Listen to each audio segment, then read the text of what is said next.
What's up, Undisputed listeners? It's your boy, Shay Sharp. I've got great news. I'm a finalist for a Shorty Award. Go vote for your boy and make sure I bring this award home.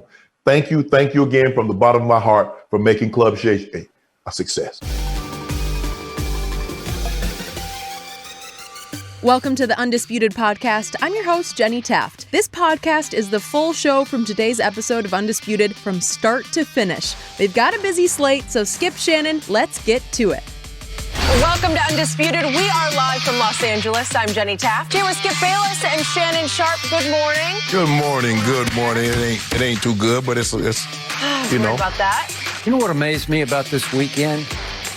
We had more Deshaun Watson news. We had DeSean Jackson news. We had bombshell after NFL free agency bombshell. We had upset after upset in March Madness. And in the end, the biggest story by far was LeBron James versus the Atlanta Hawks that started at 12:30 p.m.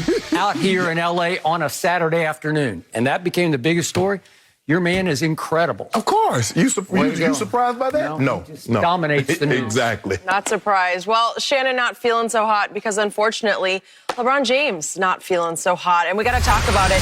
LeBron will reportedly miss 3 to 4 weeks after suffering a high ankle sprain during the Lakers' 99-94 loss against the Hawks on Saturday afternoon, like Skip mentioned. And after the game, Montrezl Harrell said that Atlanta defender Solomon Hill wasn't doing a real basketball play when LeBron got hurt, causing Hill to defend himself on Twitter, saying this: "I would never disrespect the game and take a player out purposely. He knows that. That's all that matters to me. Praying for a speedy recovery." So, Shannon, I start with you here. Was this play clean or dirty in your eyes? Skip, it wasn't a dirty play. It was an unnecessary play. And intent only matters to Solomon Hill. LeBron James is still going to be out 3 to 4 weeks. So basically, they play 4 games every 7 days. If he's out 3 weeks, Skip, that's 12 games. He's out a month, that's 16 games. There's what, 30 games left in the season? So there's a potential that LeBron James can miss half of the remaining games. And considering they're only, 2.5, 3 games in front of the 6th or 7th spot, there's a chance with AD being out, by the time these guys get back, they can be not only out of the playoff, they can be out of the play-in situation.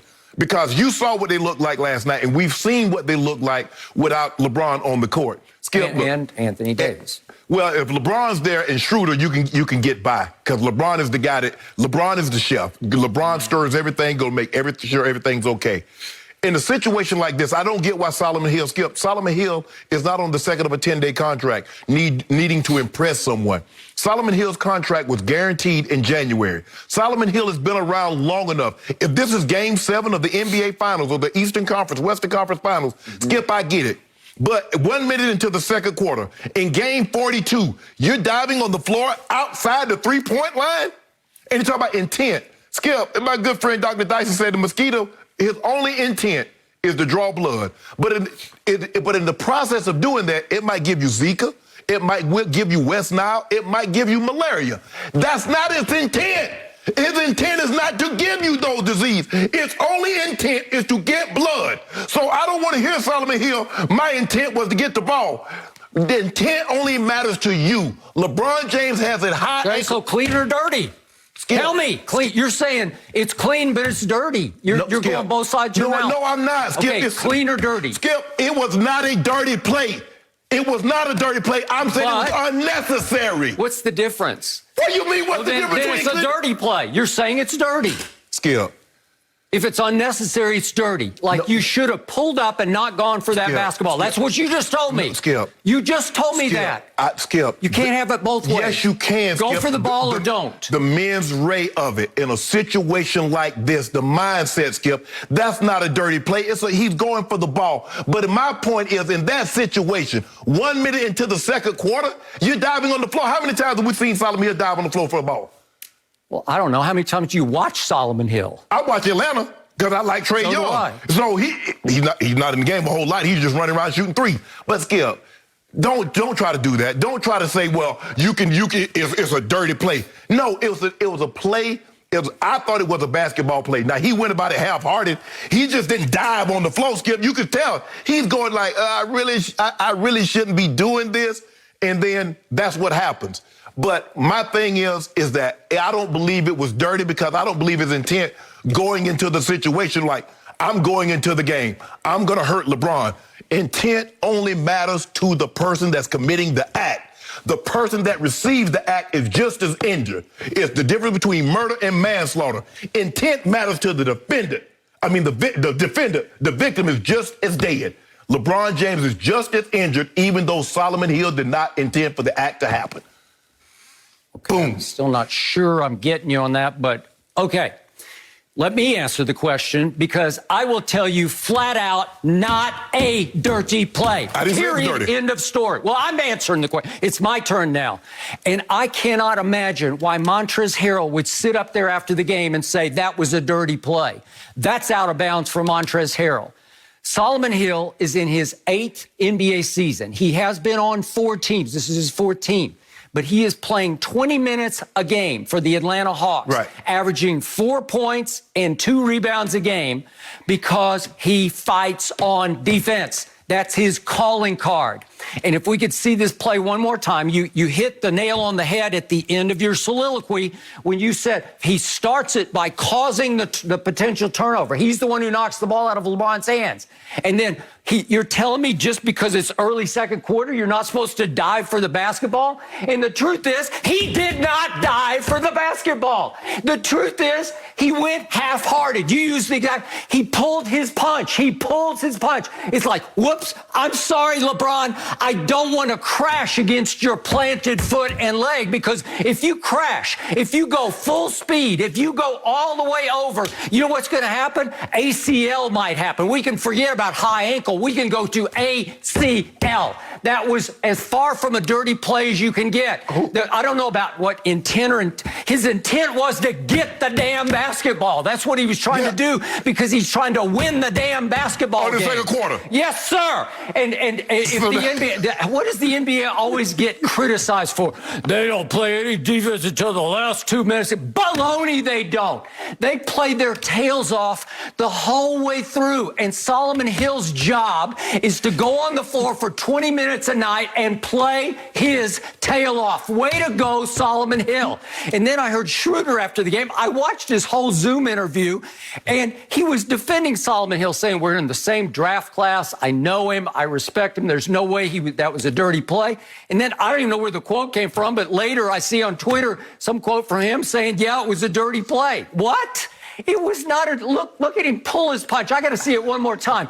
He starts to go down and he's reaching for the basketball, and then he says, whoops, I can't go there. I got to pull back. He pulls his punch. He pulled away. He did not go ahead and fall full weight across LeBron. He says, no, I got to stop. I got to pull up. So don't give me dirty play. Skip. I'm sorry. It just happens. Skip, LeBron said that. I didn't say it was dirty. I said it was unnecessary. Okay. All right. Well, I don't know what the difference is. You're trying to play both sides of the fence really? a little bit. Hold on, Skip. Really? Skip, you don't know the difference between intent and unnecessary? I don't. He's just playing basketball. His intent is, I know what his intent is. I got to get the basketball because I dislodged it and I need the steal. So hold on.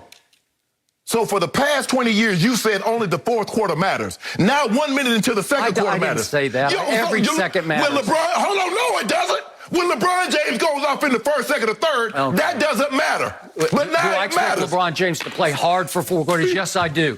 A defensive specialist, do I expect him to go hard early in the second? You better believe I do, because he doesn't get that many chances. So I am completely defending Solomon Hill. And now let's go to part B of this. So what happens after part A? LeBron writhes on the floor, and as Kuzma said after the game, I've never seen such anguish. Right. I've never heard him scream and yell before, right? And I hadn't either. I'd never seen him writhe like this on the floor as long as he writhes on the floor. And yet, knowing him the way that I know him, having followed him as closely as I've followed him, I've seen him get a little melodramatic in these circumstances and pop right up and be Iron Man. He is simply the most durable athlete superstar athlete I have ever remotely covered. There's never been anything about like LeBron James when it comes to durability.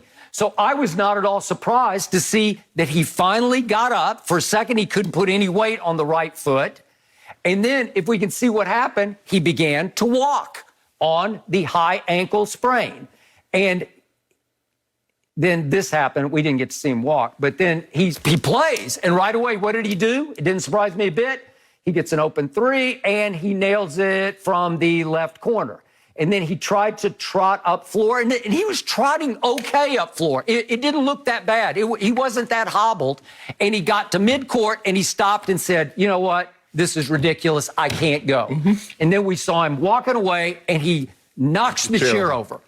That wasn't because he was mad at Solomon Hill. He was mad at it. Yeah, he was mad at the he might lose the MVP. Right. He's going to lose some games as he pursues Kareem's all-time record, and he's in year 18, so the clock is ticking to some degree, right? Yeah. So he's just mad at it. He's mad that he got hurt. Oh, Skip, I mean, you're mad at the situation because you're like, damn, I'm playing so good. I found a rhythm. I'm 26-8-8. The team has found a rhythm without AD. We're playing really well. Skip, let me ask you a question, Skip.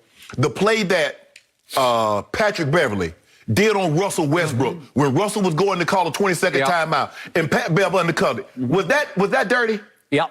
It was. Why was it dirty? Because it's breaking an unwritten rule. Oh, that's unwritten rule. That's unwritten. That's unwritten. Okay, was LeBron trying to call timeout? No, so hold on. What unwritten rules? Is it a rule or isn't it?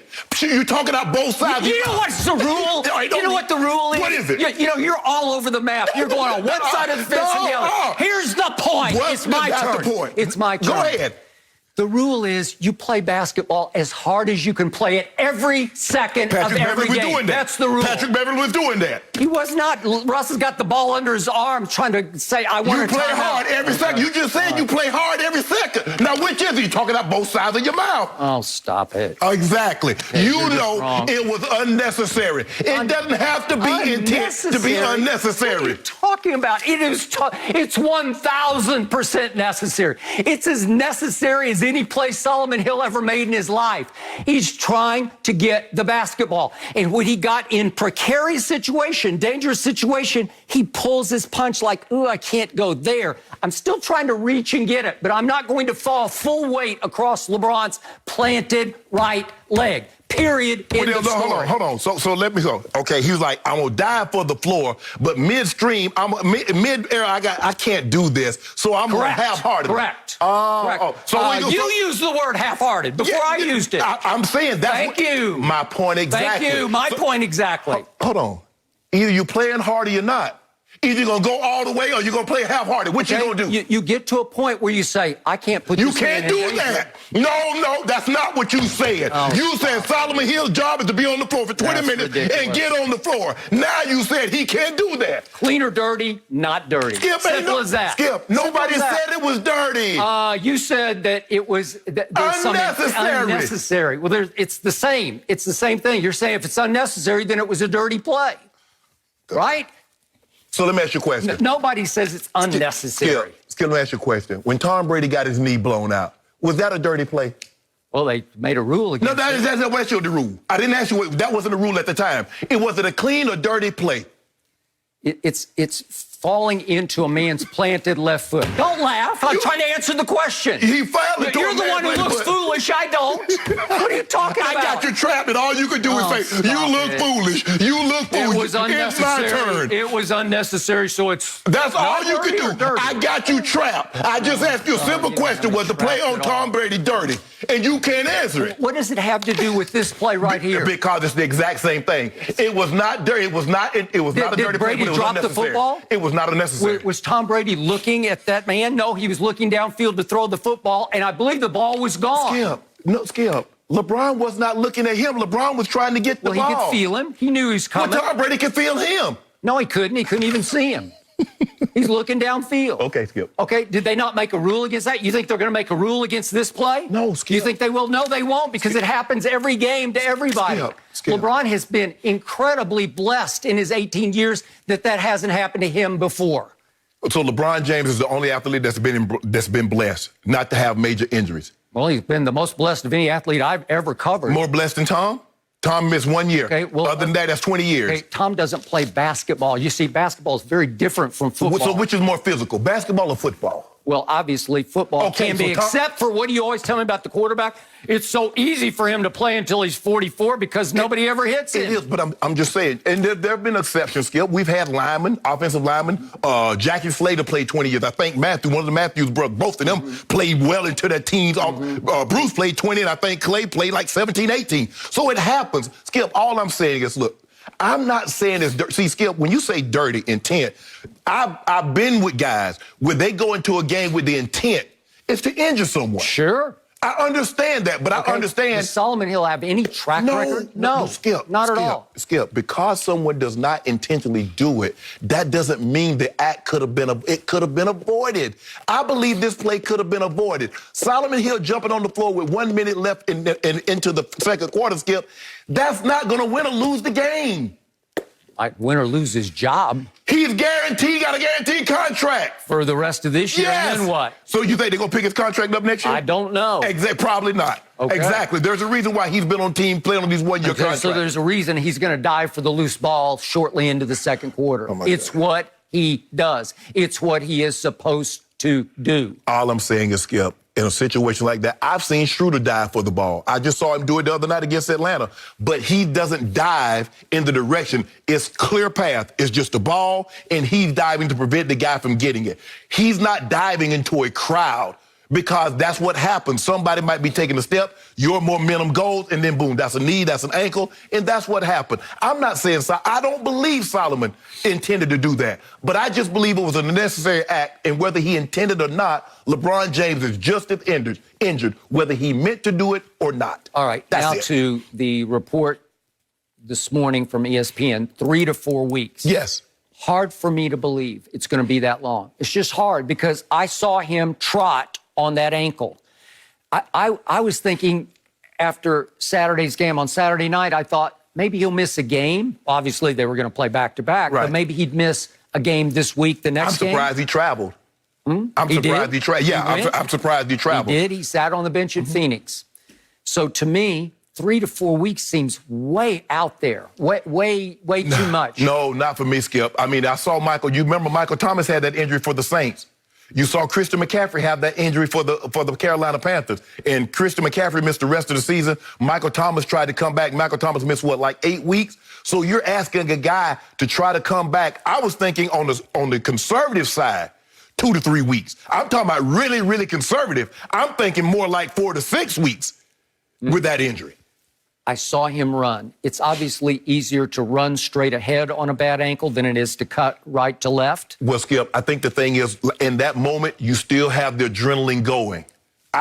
That's the way I used to sprain my ankle. But back then, Skip, they didn't call it high ankle sprain. No matter you rolled it in or out, they just called it an ankle sprain. It wasn't until like the late 90s they started giving it a name, high ankle sprain. So come to find out, there were a lot of years, Skip, I should have missed 2 to 3 weeks instead of just shooting the ankle up and going back out there playing the next week. Well, now nobody has a low ankle sprain. You ever heard of that? No. I haven't either. Because even when guys roll their ankle over, Skip, they get, it's a high ankle sprain. I'm like, well, damn, everything can't be a high ankle sprain. There got to be some delineation between the two.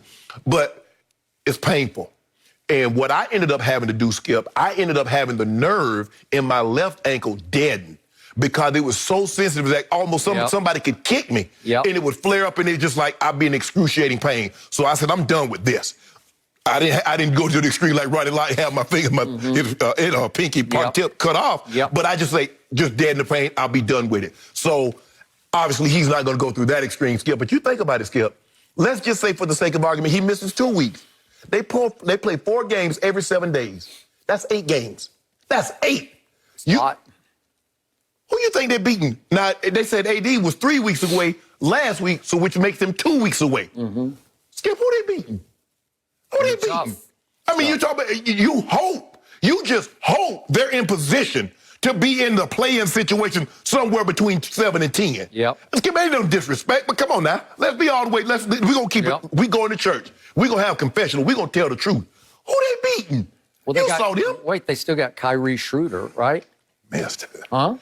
He tries hard. Trez plays hard. I like THT, but Skip.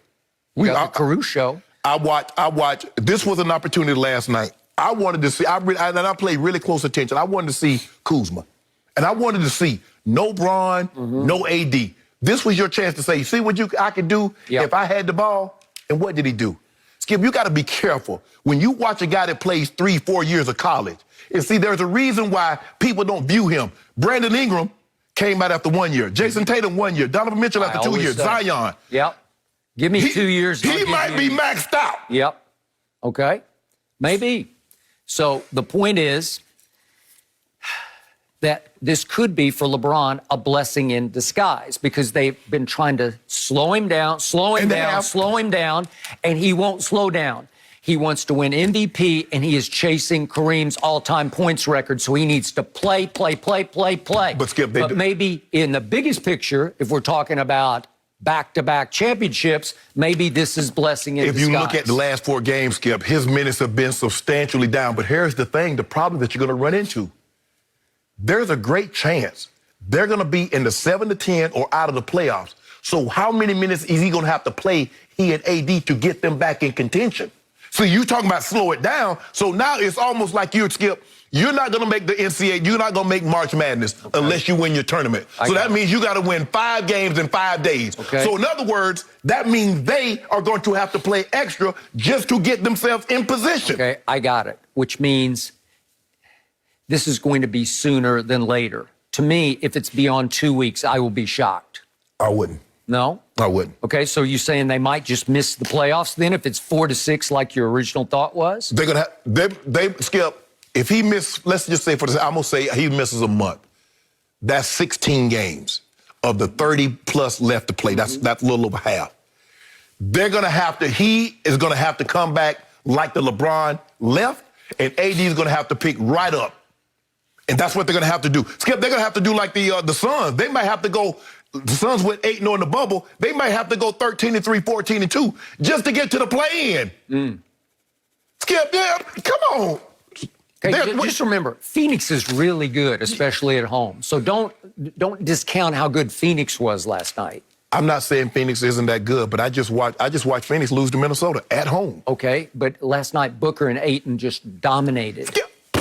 Yeah, you think. Well, I'm just saying they're really good. Look at their overall record and tell me they're not really good. I'm not saying they're not really good. I would like our chances if AD and LeBron are there.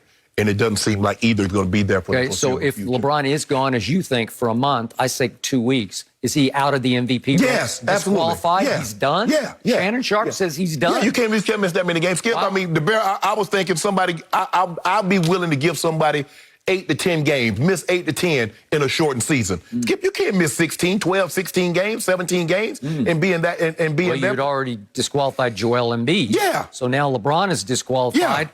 And now it's like, by default, who's left? Dame had a bad game last night. Right. Are we back to Giannis again? Yeah, Giannis is looking again. good. James Harden. Maybe. Jokic is playing out of his mind, but they can't win games. They can't string games together. Just for the record, James Harden has had back-to-back not-so-great games. Yeah. Okay? This might be an unprecedented season, Skip. It might be. By default. No mercy. The brand new Fox Sports app is a finalist for the 13th annual Shorty Awards. I love it. I do not download any apps. I simply do not. I'm an old man. I don't know how to use my phone. I don't like apps. I don't like clutter. But the Fox Sports app is so sleek. It has everything you would ever want. So I got it on my phone. You should have it too. You should also vote for us for the Shorty Awards. You can vote in the description below. Vote once a day. Vote for the Fox Sports app. We are a finalist. We need this. Do it, America. No mercy. Hey, Undisputed listeners, it's Charlotte Wilder here to tell you about my new podcast with Mark Titus called the People Sports Podcast. It comes out every Thursday, and Mark and I take one of the big stories of the week, and then we go off on tangents you never saw coming.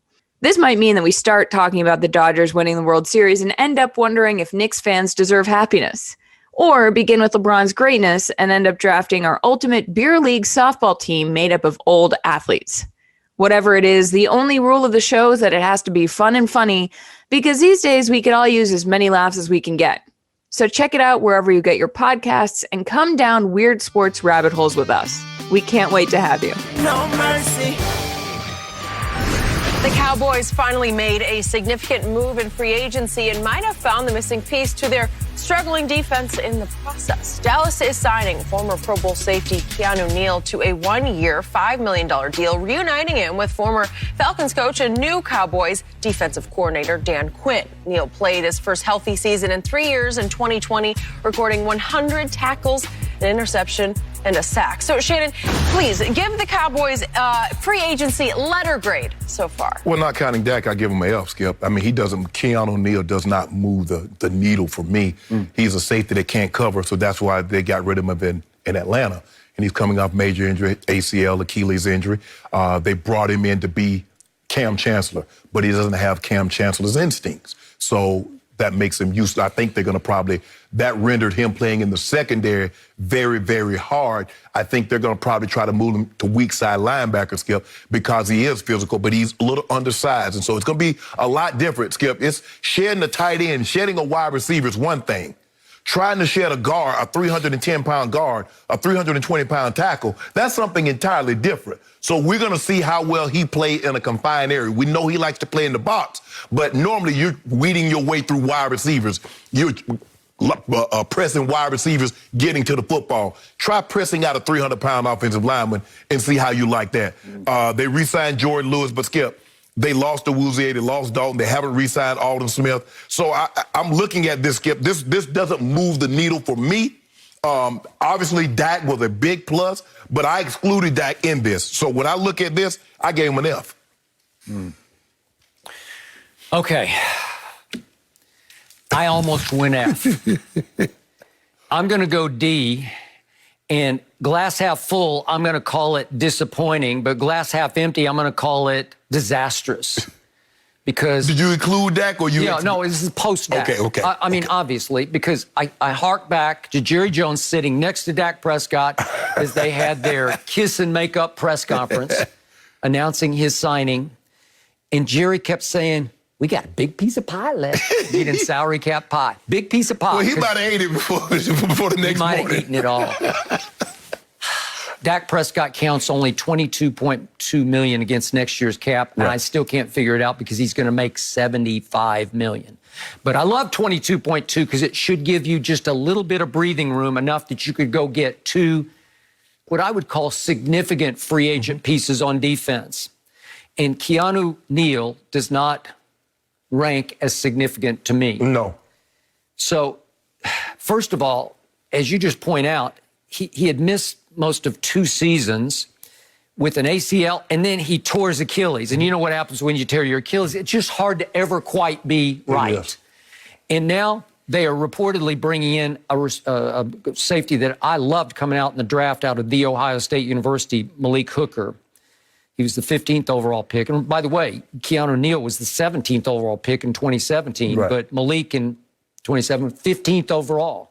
He's also coming off an Achilles tear. They're also bringing in that Damontae Kazee, also from Atlanta, coached by Dan Quinn.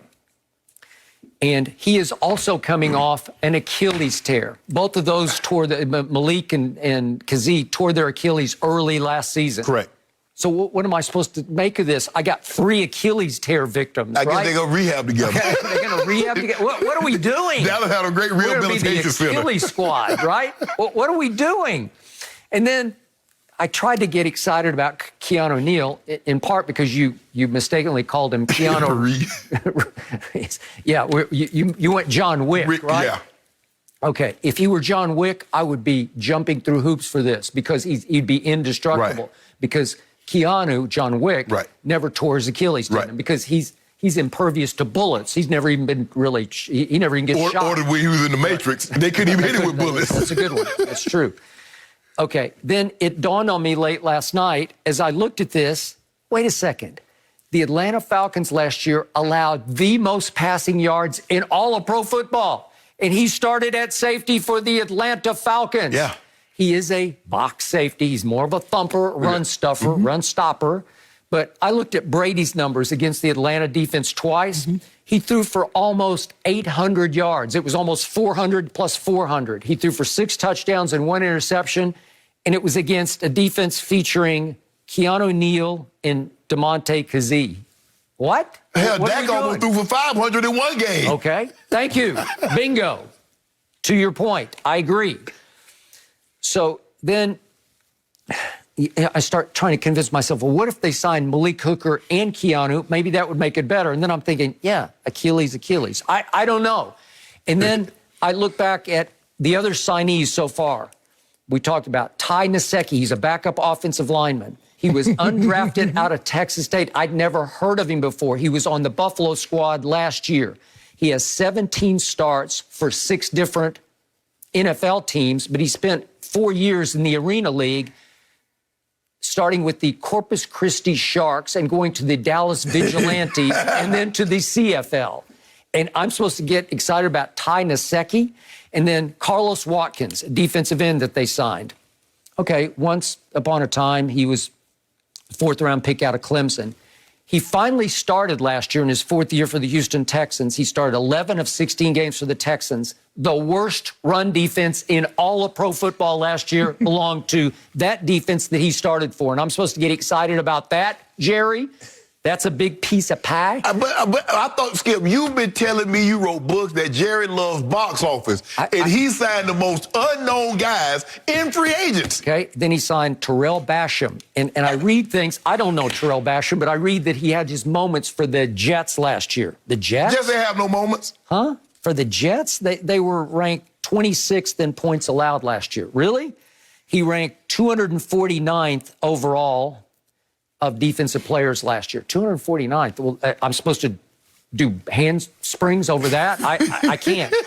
I do. The one I've heard of is Brent Urban, because he was a 4th-round pick by the Ravens. And for 4 years, he contributed to the Ravens, but he's never been a consistent starter.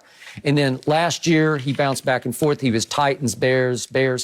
And yet Pro Football Focus has loved him. They ranked him 50th best defensive player overall last year in limited duty. So, again, I'll take Brent Urban, but he's going to change my life. Is he even going to be a starter? Skip, I don't know. Think about your boy Keanu Neal. He has 2 interceptions in his career. Yep. Now, if you say, oh, I got this wide receiver, and in 4 years he got 2 touchdowns, you're like, how am I supposed to get excited about that? Skip, they say he's known as a thumper. He hadn't forced a fumble since 2017. We're in 2021. Now, you a thumper, you would think, okay, turnovers. But he hadn't forced one in 4 years. Yeah, he missed most of 2 of those years. Yes. Yep. So, okay. I mean, how am I supposed to get excited about this, Skip? How are you? I love it. I love it. But how are you supposed to get excited I can't. about this? So I'm going to state my case one more time. Earl Thomas is still sitting out there. He's not available. He is totally available because the league has basically said no to him. Hold on, they have rejected him. That's the pie that Jerry don't want to eat. Okay, he doesn't. He wanted to eat it. He wanted to eat the whole pie for a long, long time. He was going out. He was about to crawl all the way to Seattle to pick him up and bring him back, let him ride on Jerry all the way back, right? That's how much he loved this kid. He's not a kid anymore, but hey, he's from Texas, played at the University of Texas, always wanted to be a Dallas Cowboy, and he's still sitting out there because he burned all his bridges to the league because he's just been a bad actor. Right. It's just difficult to justify the baggage. I will concede this, though, Skip. Yep. I believe Earl Thomas, as all the baggage that he has, is still better than anything that Dallas has in their secondary at safety. By far. And all I know is he missed all of last year. Yes. But if we go back 1 year to 2019, that one ill-fated year he did play for the Ravens, he made the Pro Bowl. And they had the 3rd best defense in pro football in part because he played, he's the classic single high, right? You put him back there in center field and just say, play. Yeah, I mean, he gonna give up a couple of touchdowns, but he gonna get somebody. He gonna catch somebody slipping on him, and they gonna misread it, and he gonna pick him off. Yep. I will say this. I'm a little surprised that someone hasn't nibbled Earl Thomas either, Skip. Maybe they will. Considering because he did go to the Pro Bowl. He is a multiple-time Pro Bowl, all-pro player. He is an all-decade player. And you say, what is it, 32 now, 32, 33? Yeah. Skip, with that kind of resume. See, people are saying Baltimore sent him packing. Yeah. Baltimore. Yeah. Listen. Oh, yeah. Then they're saying, okay, if they don't want him, we don't want him. Because they don't send anybody packing, Skip. Because they let you be you. I've been in that locker room. I know what that culture is like there. And you know what, from the top down, how they treat their players. Skip, if they say, you know what, we got to let you go, Skip.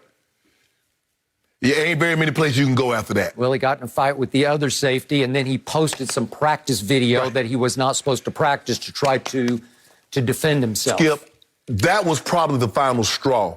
But they give you so many opportunities. All they want you to do is play and be you. That was the straw that broke the camel's back. Yep. But there were so many things in between him punching the safety and him posting the video that you like, damn, I'm surprised, Ravens, y'all let it get that far. Okay, I got it. Production tolerance. That's what you always say. Well, there's a whole lot of production, man. It was, but they're never going to let tolerance be better than production.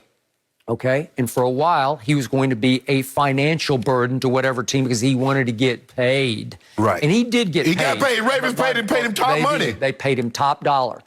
Now he cannot be paid because he has no more leverage. So he could do veteran minimum, I don't know what it is, a couple of $1 million bucks. Yeah. You could have him. And I don't know why they're looking at, it's what Bill Parcells called JAGs, just another guy. These are everybody I just listed here. They're just JAGs, including the new long snapper, Jake McQuaid, JAG. I mean, but Skip, you know you need guys like that to fill out a roster. You do. But they're not, man, we're Keanu Neal away. Mm-hmm. We're Malik Hooker away. Yep. That's not what what those guys are. Maybe coming out of college, you might have thought that's what they were. But coming off of that, like you said, that Achilles injury, and Keanu Neal, and I understand, Skip, they signed him because he knows the defense. Yeah. Maybe he can help the guys, like, okay, this is what Coach Quinn's looking for. This is what we need. This is how we're going to play it. Yep. But they're going to be looking at him like, well, if it was that easy, why didn't y'all play better in the pass defense than what you played in Atlanta? Yep. So on offense, Jerry Jones is box office. On defense, he is bargain basement, right? Bargain bin, Yeah, that's what he is, bargain bin. Yeah. Well, what are we doing? Do we get better on defense? Not really. You know what that means, right, Skip? Yeah. That means third in the division. We're going to talk about that, too. Oh, really? We're going to talk about that. We're going to talk about that. Wait, when they signed Dak, you said, I got to make him a favorite. Hold on. But they done made some improvement. You see Golladay went to the Giants? I saw that. Fitz magic? I did. And we'll talk about it. I got it. Yeah, okay. I thought you'd be a little happier about that, Skip. We're moving on to the Rams, guys. They have agreed to a one-year deal with veteran receiver DeSean Jackson this weekend, giving new quarterback Matt Stafford a downfield threat. Jackson holds the NFL record with 24 touchdowns of 60-plus yards in his career, but the 34-year-old has been limited by injuries during his last 2 seasons in Philly. So, Shannon, is DeSean still dangerous, or is he done? He's very dangerous still. He still can get deep, Skip. We saw that he missed, 5-6 weeks? He comes back his first week 16 against the Cowboys, and boom, 81 yards later, he's standing in the end zone. Skip, he still can fly. But injuries have robbed him over the last several years. He just can't stay healthy. Yep. Abdominal, hamstrings. I think he had a knee and ankle injury last year. That's DeSean's only problem. Getting down the field in a hurry, that's never been a problem for him. But he is small. He is frail. He is slightly built. Staying healthy, staying on the field, especially as he's gotten older. And as you get older, Skip, you don't get healthy in this business. And that's what it is. If he could stay on the field with Matthew Stafford's arm, with Sean McVay's play calling and brain, yes, he could be a major problem because he has a guy that they haven't had a guy like this since Brandon Cooks. That can take the top off. Now you let Cooper Kupp. Now you let Robert Woods. Now you let those guys work the intermediate. You try to jump one of those intermediate, and then he's going to hit you over the top with the post or the go route. So, yes, Skip, he can be very, very dangerous. My concerns are, can he stay healthy? Can he stay on the field? Because we haven't seen him stay on the field, 8 games in the last 2 years. That's what he's played. 8 games out of 32. Yes. So I know DeSean a little bit. We've had him here on the show. He's one of the more intriguing football players I've ever tried to figure out, because it's almost like he doesn't belong in pro football because he is small and frail. And if you see him in street clothes, he just looks like just an average guy just walking the street. Right? Just a guy walking the street. But you want to talk about gifted? Whew. It is no small feat to be able to run past NFL cornerbacks, find the ball in midair while you're running full speed. This is no easy thing that he does, to find it like this and to be able to track it down over either shoulder and catch it is a gift. His gift, Skip. But guess what? They know what the hell he gonna do. DeSean Jackson in the game, he running a post or a go. Stop it. Well, he has the most, as Jenny said, 60-yard touchdown in NFL history. He does. And 20-plus yards, whew. Since he stepped on a football field, he leads in his career. He leads. He's electric. 20-plus yards. He is electric. And nobody has ever accused Deshaun of being a workout warrior, but it's just something that he was gifted with, the ability to stay in reasonable shape without being, not working out too hard in the offseason. And I believe when he's 40 years of age, he'll still be capable of running past NFL cornerbacks. He's going to be just like DG, Darrell Green. Yes. Darrell Green was 40 and still could run 4.3. He could. I agree. And he's in the Hall of Fame. Yep. Deshaun is not going to be in the Hall of Fame, I don't think. I could be wrong about that, but I don't see that. But I do see dangerous, and I do see nice little move by the Los Angeles Rams, because Sean McVay coached him for a while when he was an assistant in Washington. So he gets him nosing, maybe thinks he knows what buttons to push and not to push with Deshaun. And he knows he's nothing but the icing on their cake that's already baked. They have a good, solid group. To your point, you got people who can just cross underneath all day. I'll give you a prime example. He's going to be Tyreek Hill. That's what he's going to be. He's going to be the guy that when you get electric, but that will be his role. Right. Yes. When you get nosy and try to take Kelsey and try to jump on one of those crosser routes, they hit you with Tyreek at the post, or they hit Tyreek on the 7 right. But listen, Tyreek is way better than Deshaun. But I'm saying Tyreek can run under also. He can do everything. Okay, got it. That is correct.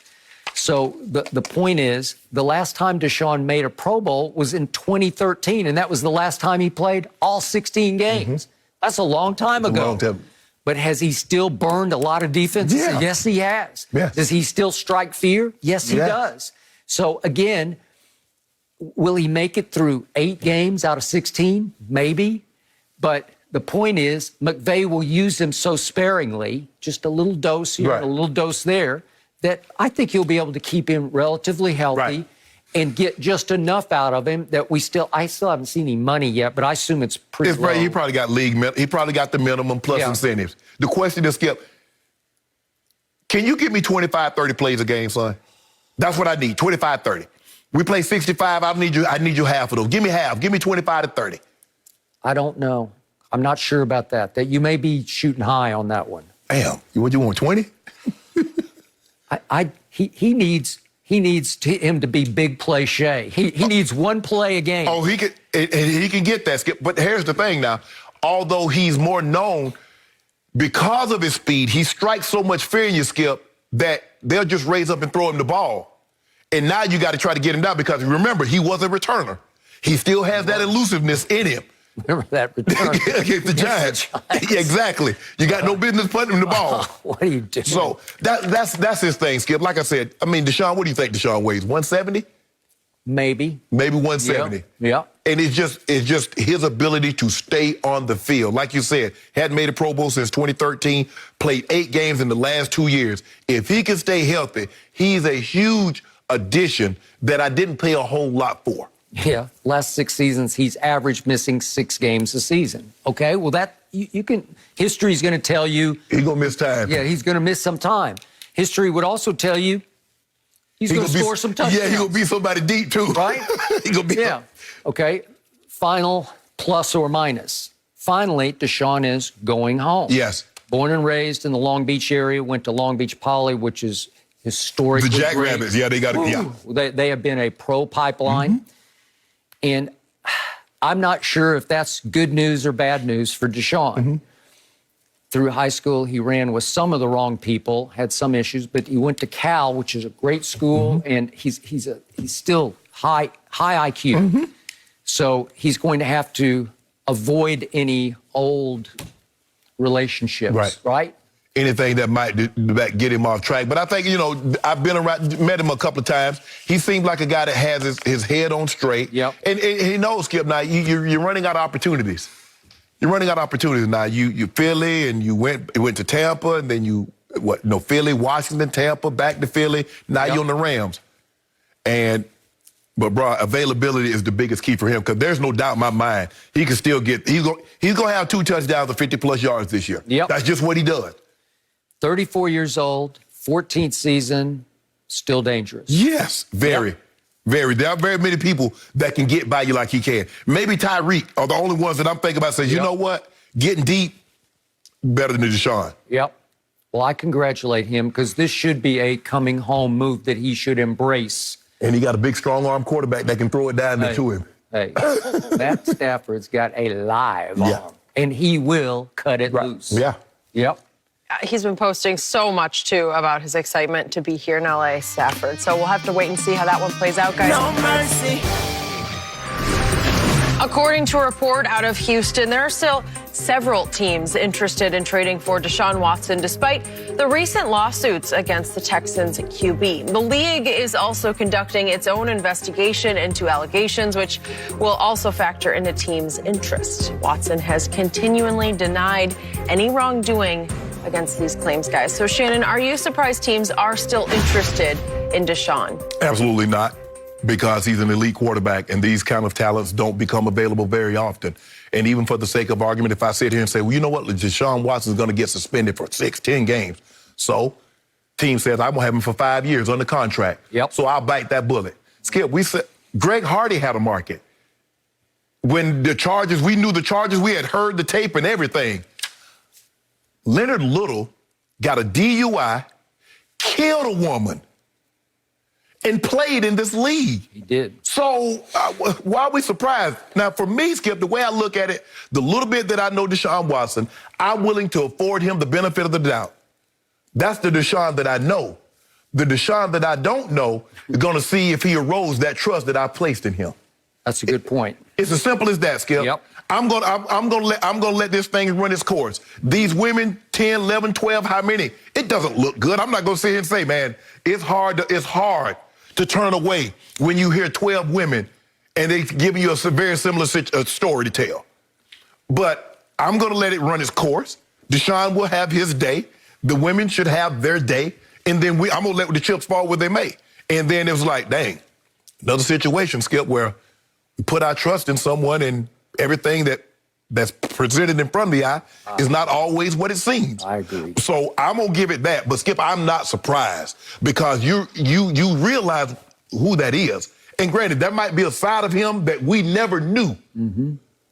But that doesn't change the fact that he's a top 5 talent. No. And a team is willing to have his services for 5 more years, even if it means he's gonna be suspended at some point this year or next. Got it.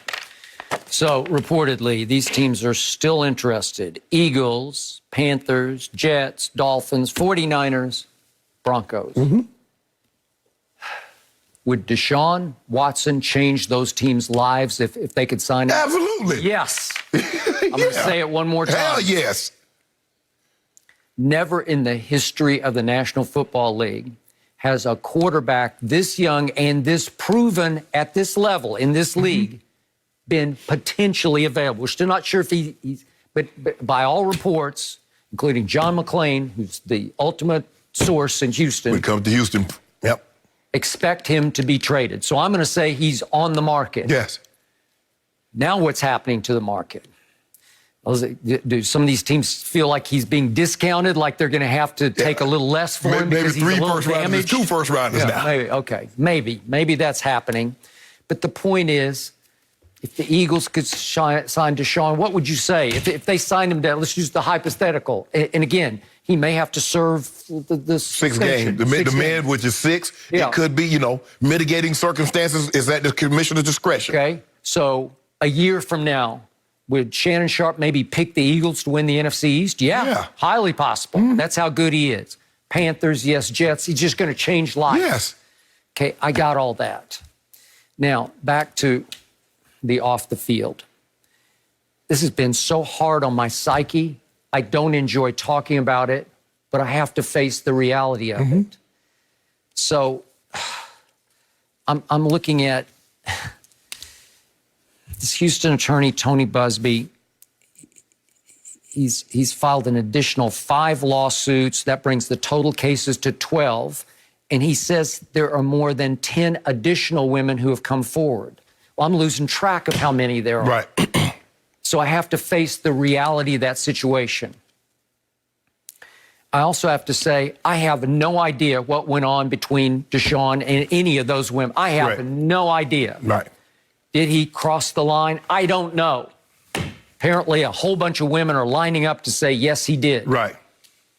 Okay, so I'm forced, as much as I have loved Deshaun, as much as I never heard one hint of any misbehaving from him, not a hint of baggage that he had all the way back to his days at Clemson. Now I have to reassess, as you just said. And I must say, on one level, and one level for sure, I have lost some respect for Deshaun Watson. And that level is simply this. Let's do, just for the hypothetical, let's say that he did not cross the line. That is proven he didn't cross the line with any of those women. Well, here's the line he did cross. This is dangerous, risky, erratic, irresponsible behavior for a franchise quarterback. What are you doing? So you are risking contacting women you don't know at all as massage therapists, and there are many of them, and most of them except one, I believe, they're all one-offs. They're all just one-shot deals where he's just saying, I want to go in, and it's clear he did not want an athletic massage. It's clear what the intent was to see how far it might go.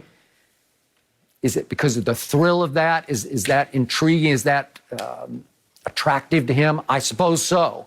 But that kind of behavior to me for a franchise quarterback that I'm paying almost $40 million to, it's scary to the point of creepy. It's the side we didn't know. And again, just on the face value of it, what are you doing? Obviously, Deshaun Watson, again, out of the pandemic, could go in any club in Houston and say, you, or you, right? If that's what he was interested in, they would go, they'd leave with Deshaun, right? If he wanted to just pay for sex, he could do that. No problem. He's a single man, as far as I know, right? Yeah. Okay. Okay, fine. As long as it's not illegal where you're doing it. But now we get to this. Well, this is just so dangerous. You've talked and talked. You're asking for huge trouble if you go into a session with a massage therapist in which you are going to disrobe and then see exactly how far you can go. Well, is that not as dangerous? It is. You're asking for trouble if that's the case, Skip. I think the situation is Deshaun is a single man. I think he's single. I mean, he might be dating. I don't get into people's background that extensive. And he's, making a lot of money. And Skip, I'm telling you, after being a professional athlete for 14 years, sometimes you think you're invincible. And you don't think anything like that will happen to you. And you think it's harmless. And he's like maybe calling these women and like you said, from what I'm reading, some of them were one-offs and something happened and he never called them again. It's like, whoa, wait a minute. That's not the original deal we had. Skip, I don't know. And that's the thing. It just goes to show you how well do we really know people that we watch. Agreed. I mean, just when you think you know somebody, like, damn. For me and for Skip, and I just look at I look at man, woman, or child. I just look at them for what they are. Deshaun's a hell of an athlete. He's a hell of a football player. Basketball player, they're a hell of a basketball player. Baseball player, all that other stuff, Skip, I don't get into it because I'm not trying to live in somebody else's house. So I don't know. But this is what I do know. I guarantee you moving forward, Deshaun Watson will be a lot more careful. He will not put himself in risk, in harm's way, as he has in this situation. And I just hope everything resolves itself out, works itself out in the best interest of all parties. But this is not a good look. It's hard to look away just on the sheer volume of women. And Skip, maybe it was a situation this was his opportunity to meet women and that's how he did it. I don't know. But they're going to find out and the NFL, they're going to talk to these women and says, okay, what happened? And they're going to have to okay, this was consensual or did he do something that was inappropriate? Was it forced? This uncomfortable, what made you uncomfortable? I don't know if that's a crime or anything, somebody making you uncomfortable, unrobing, but Deshaun just you just got to be more careful. You have to understand, you're Deshaun Watson. Not the Deshaun Watson that went to Gainesville. That guy no longer exists. The guy from Gainesville, Georgia, you're not him anymore. Yeah. Well said. And yet, all these interested teams still have to pause and say, we need to make sure what's happening here. And they have to ask themselves the question, as great as he could be for us, is this the man we want representing our franchise? Is it possible this behavior will repeat itself? Hell, they had a man like that representing the whole country of America. Well, it's sitting in the White House. You could argue. Yep. 65 people say, hey, we want him. Yep. 74 million say we wanted him again. All right. So they good. People, Skip, like I said, you made the case that, look, all these teams that are still interested, they understand what getting a talent like this will do for their franchise. They would. And people have short memories, especially when it comes to sport. Oh, he'll help us win. All right, I don't care nothing about that. It's just like... As long as he does. Right, yeah. And I believe he will. I believe Deshaun Watson is... This is not a Keanu Neal situation, Skip. He's going to change somebody's life. Yep. That position right there, that level of talent. But like I said, I want everybody to have their say. And when it's all said and done, wherever the chips may fall, we got to live with it.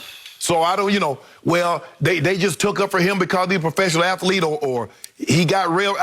Look, I just hate the brother put himself in a situation like this because I really like him. I love his story. I heard his story about him and his mom. Yep. And he's just been great in the community. And I just hate that this is where we are right now, Skip.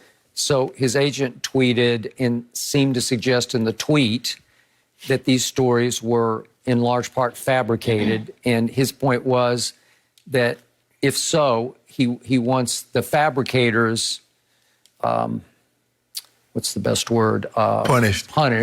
As with the same energy, he said, as a sexual assault offender is punished. It doesn't go like that, Skip, because they always want the way I was told when the situation happened to me in 2010, Skip, is that they always want the victim to come forward. And they felt that if they ever did that, they would deter victims from coming forward. I was like, well, hell, I'm a victim. Where do I go to get my name back when she made up all this? Yep. Well, I was going to conclude. The agent was he was walking on some thin ice there. I believe everybody should just shut up until we have our day in court. And Skip, I'm coming in there with my folder. You come in there with your folder. Okay, we go before 12 men, 12 women. And then, you want a bench trial? However you want to do it. You come in there with your notes. I come in there with mine. I come in there with my witnesses. You come in there with yours. And we settle it like that. Because I understand what Busby's trying to do. He's trying to rile up public opinion. Public opinion is not going to sway once you get inside that courtroom. So I understand what he's trying to do, Skip. I've seen attorneys like this all the time. They like to try a case in public. The real good ones, they try cases in the courtroom. Well, he is now, Deshaun, represented by one of the best, if not the best, in Rusty Hardin. And Rusty said the other day, just give us some time and we will move forward and we will let you know. We will have a response. I think he said sometime this week. So we await. Everybody's waiting for that press conference because it's coming. It's coming. And he's like, hey, we're going to answer all these questions. And he's going to say, I believe that when all the evidence is heard, my client, Mr. Watson, will be exonerated. Public opinion is a scary thing to think about. That's a good point. We're going to wait and hear Deshaun's side of this story as well, because there's really nothing else to say until we have the full details and a full investigation. We're going to move on. No mercy. First-team All-American Cade Cunningham's 24 points, well, they weren't enough for the 4th-seeded Oklahoma State Cowboys to advance to the Sweet 16 last night as 12-seed Oregon State won in an upset 80-70. The freshman, Cunningham, is the projected #1 overall pick in most mocks if he enters the draft. And it sounded like he was leaning that way after the loss, telling reporters, quote, "It's been special. I feel like I've grown up the most by being around good people who push me to be somebody good on the court and off the court. I'm going to miss it, for sure." So, Shannon, do you see an NBA star in Cunningham? I don't, Skip. I don't. I see a good player. Now, he's one of the handful of guys that have won Big 12 Player of the Year in his freshman season. Kevin Durant, I don't need to say anymore. Michael Beasley. Wasn't a star, and we thought he was because he opened his career with a 40-20 game, and we thought he was going. He should have been. He had off-the-court issues. And I don't know if Marcus Smart was Big 12 Player of the Year in the freshman year. He was. Because I know he went back. He was both. Right. So Big 12 and Defensive Player of the Year. And only one of those three has become a superstar. Skip, I see a really good player, but I don't see a star. I don't see Kevin Durant. I don't see Anthony Davis. I don't see, who else has, played and went to college and I don't see Zion. Skip, I don't see that. I watched him a handful of times. I see a guy that played well in games, but you watch Kevin Durant and you say that guy gonna play. Ooh, that guy gonna be good. No, he gonna be really good. Skip, some guys you just see, you're like, okay, yeah, he gonna be special. And then I just see a guy, Skip. Maybe it's me. Now, I don't think this is gonna be the strongest draft class. It's not like we're gonna be going back and look back. We're gonna look at like this is LeBron's draft class or this is Michael Jordan's draft class. Yep. I don't think we're looking at it like that, Skip, but I don't see it. 20 points, he got good size, 6'8", 220. But Skip, I don't see star. I don't see superstar. That's just me. Okay, so speaking of Kevin Durant, once upon a time I was on a show called Cold Pizza on ESPN, and as soon as I saw Kevin play one game for the Texas Longhorns, and I'm anti-Texas because I grew up in Oklahoma, but I saw one game, Kevin Durant, I said, that's it? So I go on TV, and we start arguing about this Kevin Durant. I said, hey, he's going to win multiple NBA scoring titles, and the people on my show all laughed and scoffed. Later that season, we had on Bill Self, the coach at Kansas, and he said, hey, I wasn't interviewing Bill, but I know Bill, and he said, hey, I want to say one thing to Skip's benefit. He's right about Kevin Durant. We just can't guard him. Well, you could just see it, right? He was a 7-foot monster. Right. I will say this. I picked Kevin's team to go a long ways. I can't remember if I said, I probably picked him to go to the Final Four. And they lost the second round game to O.J. Mayo's USC team. And I was like, and Kevin, by his standards that he had established, stunk in that game. Right. So it happens. And then I was reminded last night, I kept thinking of what you said last week about nobody saw Michael Jordan coming. And then I started thinking, well, nobody saw James Harden coming at Arizona State. Nobody Russell Westbrook. At UCLA, he was hidden. Yeah. My God, that's Sam Presti special on both of those. He saw something I sure didn't see when they were in college. Well, sometimes you get stuck in your offense and your system because college basketball is a coach's game. Pro basketball is a player's game. Okay. Right. So sometimes you get coached out of what you can do. And then they play zone and force you to shoot. It's basically all the in NBA, Skip, is one-on-one with space. For the most part. Can you win one-on-one? And what did they always say about Michael Jordan at North Carolina? There was only one man who could stop him, and it was his coach, Dean Smith, and he stopped him a lot because he stayed, to your point, he stayed for 3 years. Yeah. 3 years. Right. Michael Jordan? Guys, what's that about? But Skip, I know in those days they did. They come out. They stayed 3 years. Tim Duncan with the stayed exception for of Isaiah. I think Isaiah came out after his sophomore year. Magic came out after his sophomore year. But Skip, guys normally just stayed. Okay, back to Cade Cunningham. I have watched him a whole lot because I kept wanting a little more, but I was fascinated because, to your point, he is 6'8". He can handle it. He can really shoot it from mid-range, which is a lost art. And he shocked me because there was some skepticism about his ability to shoot from distance, but he made 40% of his three-point shots, and I think it'll translate, even though the NBA line's a little farther. I think he can shoot threes. What I loved about him, he is so smooth. He is so poised. He is always completely under control. He played a man's game at a very early age. He got a man's body. He's got a man's body. But I always felt like there was another gear that he would never shift into, and I felt like he was just biding his time. What do we see from Ben Simmons at LSU?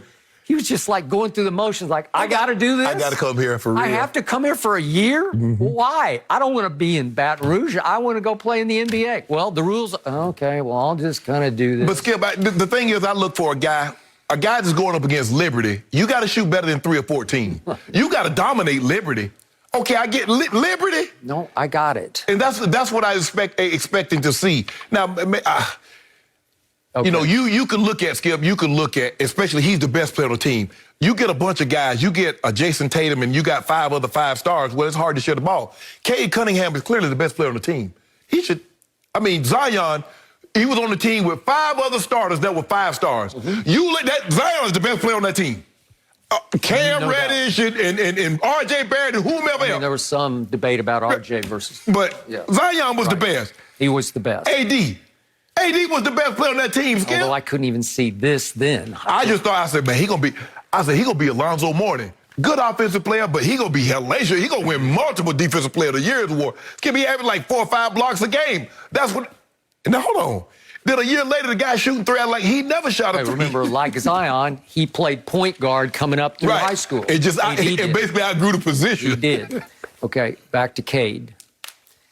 I never saw explosive, electric athlete where you just out-athlete everybody. Right. You just swoop to the hoop and you are unstoppable, Right. and they can't keep you from the rim or the free throw line. And last night, again, this is a team I picked to get to the Final Four only because I thought he was the best player in college basketball. And a lot of times the best player, we saw Melo as a freshman just carry Syracuse to a title. And I thought, you know what? He's capable at 6'8" of doing that. And they should have won this game against Oregon State, except Oregon State had caught fire quietly. I didn't follow it closely, but they had won 6 of their last 7 games, including 3 in a row to win the Pac-12 tournament. Right. And if you go back to February 20th, Oregon State was 11-12 on February 20th, and then they exploded. Right. Do you realize they won the boards last night 52-32, and that Silva kid is 7'1", and Oklahoma State couldn't deal with him. So that's not Cade's fault. Right. They just seemed a little overmatched physically, and he was having a harder time getting to the bucket. Right.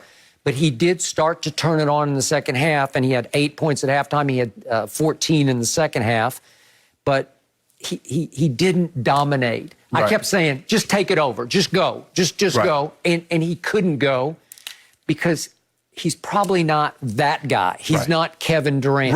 Right? So when we say superstar, I'm thinking Kevin Durant, LeBron, somebody like that, James Harden. Or can he be Brandon Ingram? Can he be Jason Tatum? Can he be Donovan Mitchell? Can he be something like that? Yes, he can. Okay. Because his game is so mature and so poised, I still feel like that maybe there was a part of him saying, I'll save it. Right. I'll save it for the next level. I'll do enough. What did he average? He ended up averaging 26 rebounds and 3 assists. He is capable in the NBA of at least 5 or 6 assists. And I think he's capable of 8 or 9 rebounds and maybe 25 points when he matures. He's going to play, what, he's going to play point? He's going to play 2? I think he can run the show. I do. He is really adept with, he has a great handle and a great feel for it. And it felt like at times last night I'd look at him, he's like, I'm out here doing what? You know, like I'm playing college basketball. I give you another. Is he going to be Luka? No. You coming around on my old baby bird, no, aren't you? I'm not. Well, what are you talking about? Well, he is so gifted as a passer. He's not Luka. Luka's a gifted passer. Is he going to be able to score like Luka? No, he won't, because Luka has a gear in the lane I've never seen before. I don't know how he does it. He's got that Euro gear that nobody can seem to time. I mean, for a guy that can barely probably jump like 3 inches, he get more rebound. I've never seen a guy that can jump, that can't really jump, Skip. And he gets like 16, 17 rebounds like that. Well, Luka's been a terrible three-point shooter, but then in the last 2 weeks, he's had 2 games in which he went crazy. You saw him last night? Well, he went 8 and 9 from 3. That will not. What did I tell you last week? If he keeps making 8 and 9, they're going to win the NBA championship, and maybe they will. And he's quietly playing himself back into the MVP discussion. Well, now that people keep falling out of it, maybe we are overlooking him. Yeah, Skip. I mean, I'm looking at these names: Evan Mobley, this big center from USC; Jalen Green, Jalen Suggs, Jonathan Kuminga, does anything excite you here? Okay, here's the good comparison. Is he Kawhi Leonard? Do you see any Kawhi? Because they're about the same size. Right. Maybe he's an inch taller than Kawhi. But Kawhi is lethal mid-range. He's lethal. That's his game. He is Michael Jordan II. He's got that hang and rip it. But the difference is, Skip, Kawhi came into a system and he wasn't expected to be the guy. Kawhi was, the 15th pick? So he had Duncan, he had Parker, he had Ginobili, so he could just sit back and just bide his time. This kid, you come in the #1 pick and you ain't biding no time. You the man. But what Kawhi has that I haven't seen yet, I'm talking about explosive athleticism. Where the claw can dunk on you. Well, I haven't seen him dunk on people with explosiveness where I said, well, you can't stop that. I mean, I did see him take the Oklahoma game over, Skip, one Saturday. He's tremendous. He took that game. I was like, okay, I can. But I just don't see enough of that. Well, I saw him miss a couple of late shots. He missed a last-second shot against TCU. I watched a bunch of games, and I I really like him, but I can't go to I love him. And I can't go to KD. No, yeah, like superstar. When I say superstar, Skip, I'm talking about that top 10, the top 6 guys, 7 guys. Yeah. And then you got a batch of stars. Yeah. I mean, do you see him, like I said, Jason Tatum and Brandon Ingram and Donovan? Maybe. But Anthony Edwards, I watched a good bit of him, not as much as Cade at Georgia. That joke explosive, Skip. Okay, but I'm going to say, as a basketball player at Georgia, I'm like, I don't see it. But you want to talk about explosive? He's the flip side of Cade Cunningham. You can tell, Skip, a guy like him, when he gets in space with his athleticism, you can because they pack the lane in college, Skip. They pack the lane, and you got to do all that other stuff. But the way he can leap, and Skip, he can shoot better than I thought he could too. He can shoot the 3 ball. I didn't think Anthony Edwards could shoot like this. You want to talk about power? This is power. This is raw power that Cade doesn't yet have, and I don't know if he's. No, he ain't nothing, Skip. I don't see it. What Anthony Edwards has, you're born with that. Yeah. You don't develop that. You're born with that. Okay. So he's doing it more as an athlete. Cade does it purely as a basketball player. Okay. Will that translate? Yeah. I just don't know if I can go. I can't go superstar for sure. Yeah. Can he make an all-star team? Maybe down the line. Where are you going? In the West? Not the West, I Skip. don't know. Not the West. West too loaded. Change. It's hard. I mean, think about it, Skip. Booker had to get added on. Book couldn't even make it. Well, so who's going to have the first overall? Because Dame and Luka and Steph not going anywhere anytime soon. That's 3 spots right there. You're only taking 4 guards. I got it. Well, it's almost like we would have liked to see more from Cade, too. Like, I know upsets are all about this tournament, right? But, like, if we would have had more to see from him. But, I don't know. The tournament's been fun. Oklahoma, Gonzaga today. I'll be watching that one. Zags, that's my only hope. Team Go still Sooners, alive. go. I think many are still saying that. My bracket trash. Your bracket trash, too. One option I here. got 3 left. Oh, Skip. I thought you had a line out. Only I would have talked to you or taken I got your advice. Iowa and Arkansas. Oh, you and done Alabama. after today. You done after Thursday or Friday. You done. Your bracket gonna be trash like mine. I got the Zags all the way, baby. It's been a fun time so far and lots to celebrate. No mercy. The Giants added top free agent receiver Kenny Golladay to a 4-year deal worth a reported $72 million this past weekend, a move that elevates their offense, especially as they get Saquon Barkley back from injury. We mentioned earlier in the show that Dallas is adding former Pro Bowl safety Keanu Neal, and last week, Washington agreed to bring in veteran quarterback Ryan Fitzpatrick and former Panthers receiver Curtis Samuel. So, Shannon, start with you. Who's a bigger threat to Dallas in the division, New York or Washington here? Who's assuming Dallas should be at the top of the purge? Oh. No, I ain't assumed that. You said that last week. No. Dak Things Prescott, change. back in the saddle. Change. I say, let's see what the old football team does. What did the New York, the G-men gonna do in prison? Timeout. Fox Bet has Dallas number 1. Well, Best odds. Well, I'm putting money on somebody else. Okay. Go.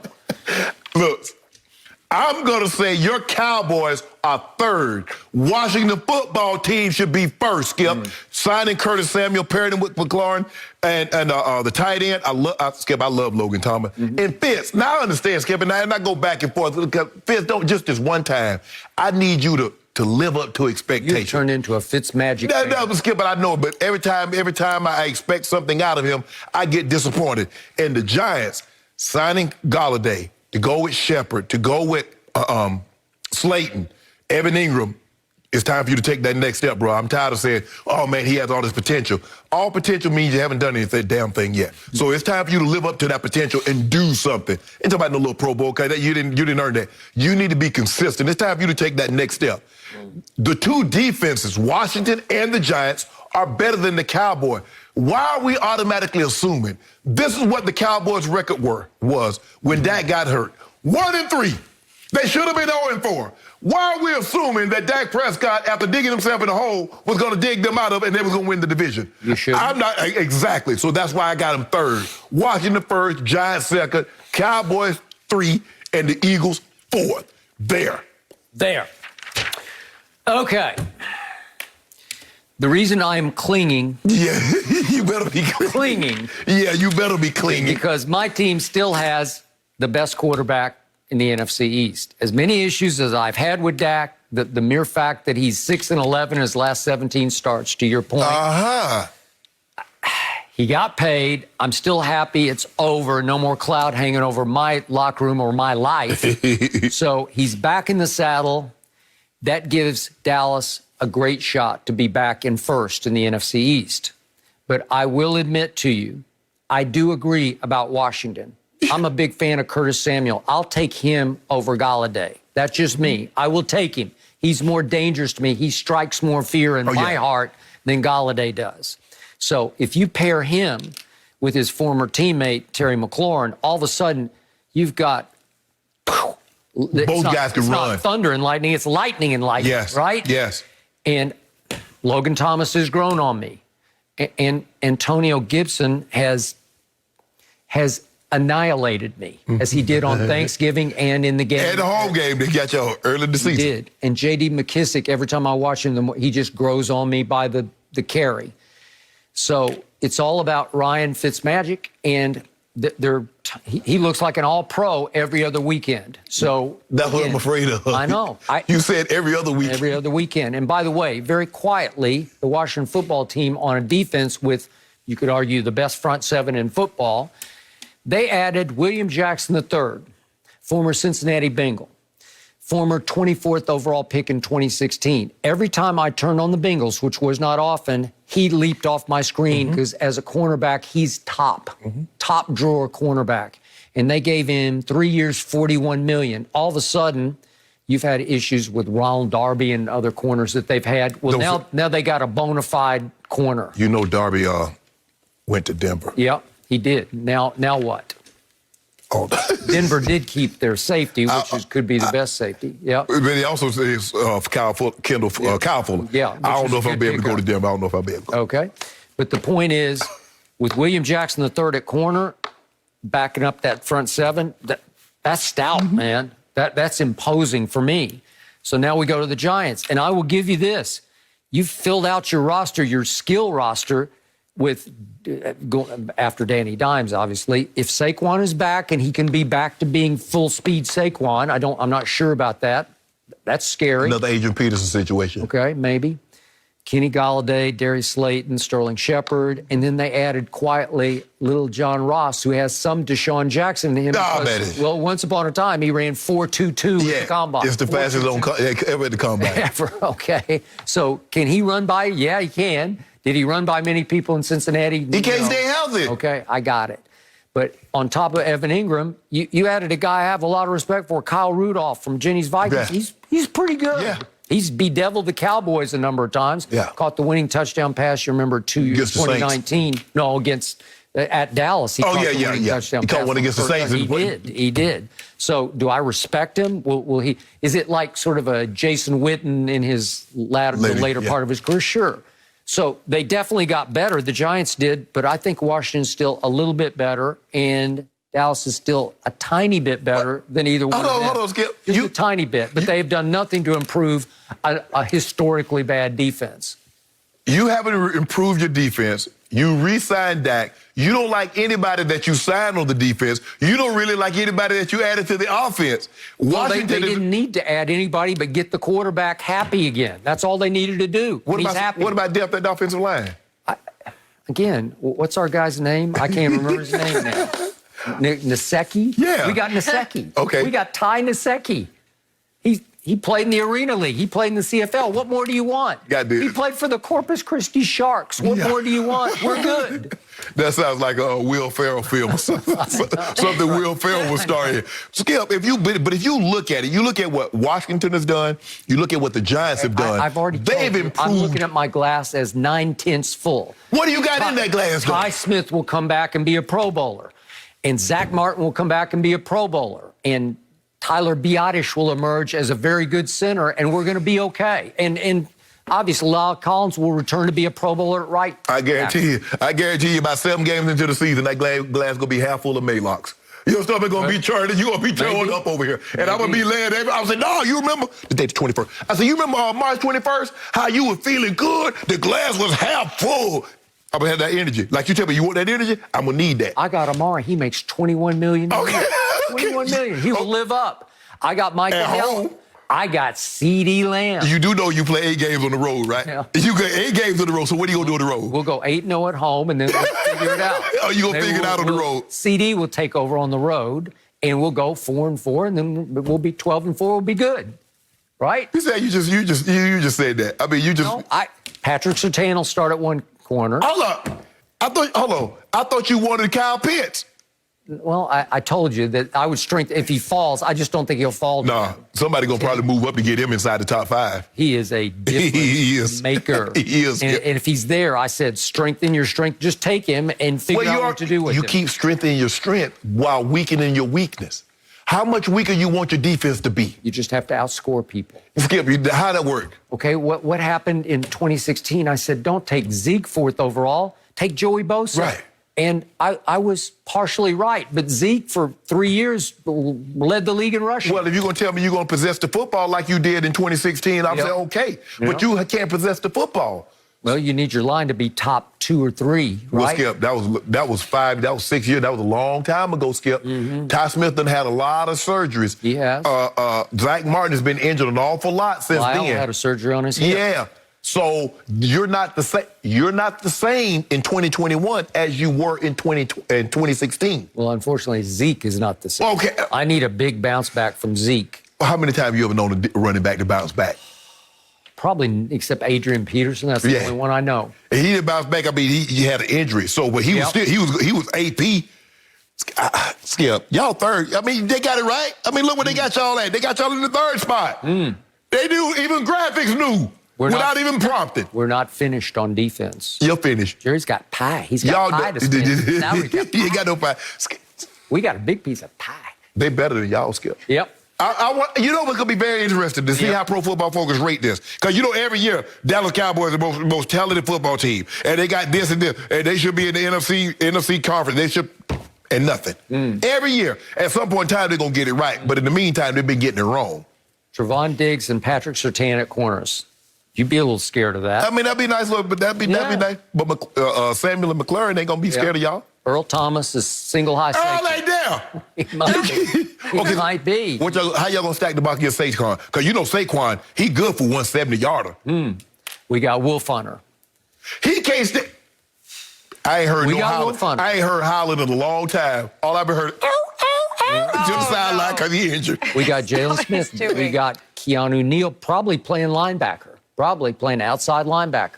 Hello. We will stop the run. You tell me every week Jalen Smith running nowhere. And then now you tell me you have chicken with head cut off. Now we got a new coordinator. We got a new coordinator who knows how to coordinate.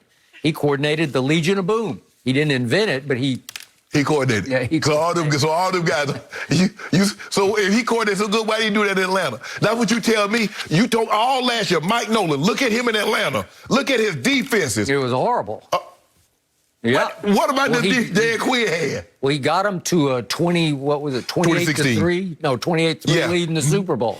That's how good he was in Atlanta. Yeah. And he got up 28-3 on the wrong person. He got them up to a 39-20 against the Cowboys. He had them a lead against the Bears, against the Lions. I know. He got fired. And that's your guy now. He on your watch. Now, some guys are better coordinators than head coaches. Now you watch. What's gonna happen? Y'all gonna get some couple of leads, and he gonna blow up, and you gonna come in here. I'm done with Dan Quinn. Jerry, I'm done. I'm out. Just like you did Mike Nolan. Just possible. I'm waiting and seeing. But I got a much better feeling about Dan Quinn than I did about Mike Nolan. I told you, I first guessed it. Yeah. I said, I don't know about this. Yeah, y'all, you ran him out of town. You wouldn't play well. I don't know. Okay. Shannon, I don't know about you, but I prefer this version of Skip. He can be optimistic and excited about his Cowboys right now. So let him have this moment. October 1st and speak it into existence. We're going to give him that. No mercy. Sunday, the best season ever continues as the NASCAR Cup Series heads to Bristol for the first dirt track race in 50 years. The action starts Sunday, 3:30 Eastern on Fox and anywhere on the Fox Sports app. Well, guys, unfortunately, LeBron James will reportedly miss 3 to 4 weeks after suffering a high ankle sprain during the Lakers' 99-94 loss against the Hawks on Saturday afternoon. And after the game, Montrezl Harrell said that Atlanta defender Solomon Hill wasn't doing a real basketball play when LeBron got hurt, causing Hill to defend himself on Twitter, saying this: "I would never disrespect the game and take a player out purposely. He knows that. That's all that matters to me. Praying for a speedy recovery." We're now joined by Fox Sports NBA analyst Chris Broussard. Chris, was this play clean or dirty? I don't think it was a dirty play. I think he made a legitimate attempt to get the ball, and it was just unfortunate that his momentum as he was diving for the ball took him into LeBron's ankle, kind of as LeBron's momentum took him toward Solomon Hill. So it was just an unfortunate play, in my opinion. I saw that Montrezl Harrell, the Lakers player, said that it was not a basketball play, but I say it's a loose ball. So what, in a loose ball situation, what's a basketball play? Like, loose balls, we see guys dive for balls. We see guys reach for balls, jump for balls, whatever. If LeBron was bringing the ball up court, or if he was in triple threat position with the ball, or even just had control of the ball, and Solomon Hill dove for it, then I think it was a dirty play. But that ball was loose, and he dove for it like a lot of players do, and it was just an unfortunate situation. It's interesting, too. Even Montrez said he doesn't think Solomon intended to hurt LeBron. So I don't know. Maybe he was talking earlier out of emotion and being upset that LeBron was hurt, and then he thought about it a little later and said, look, I don't think he intended to hurt him. But other than Montrez, other than Lakers fans, I haven't seen anybody say it was a dirty play. LeBron hasn't come out and said he thought it was a dirty play, and no other players around the league did, and we know how much respect LeBron has around the league. I think if players really thought, oh, that was wrong, then they would speak out. At least some of them would speak out and say it was a dirty play.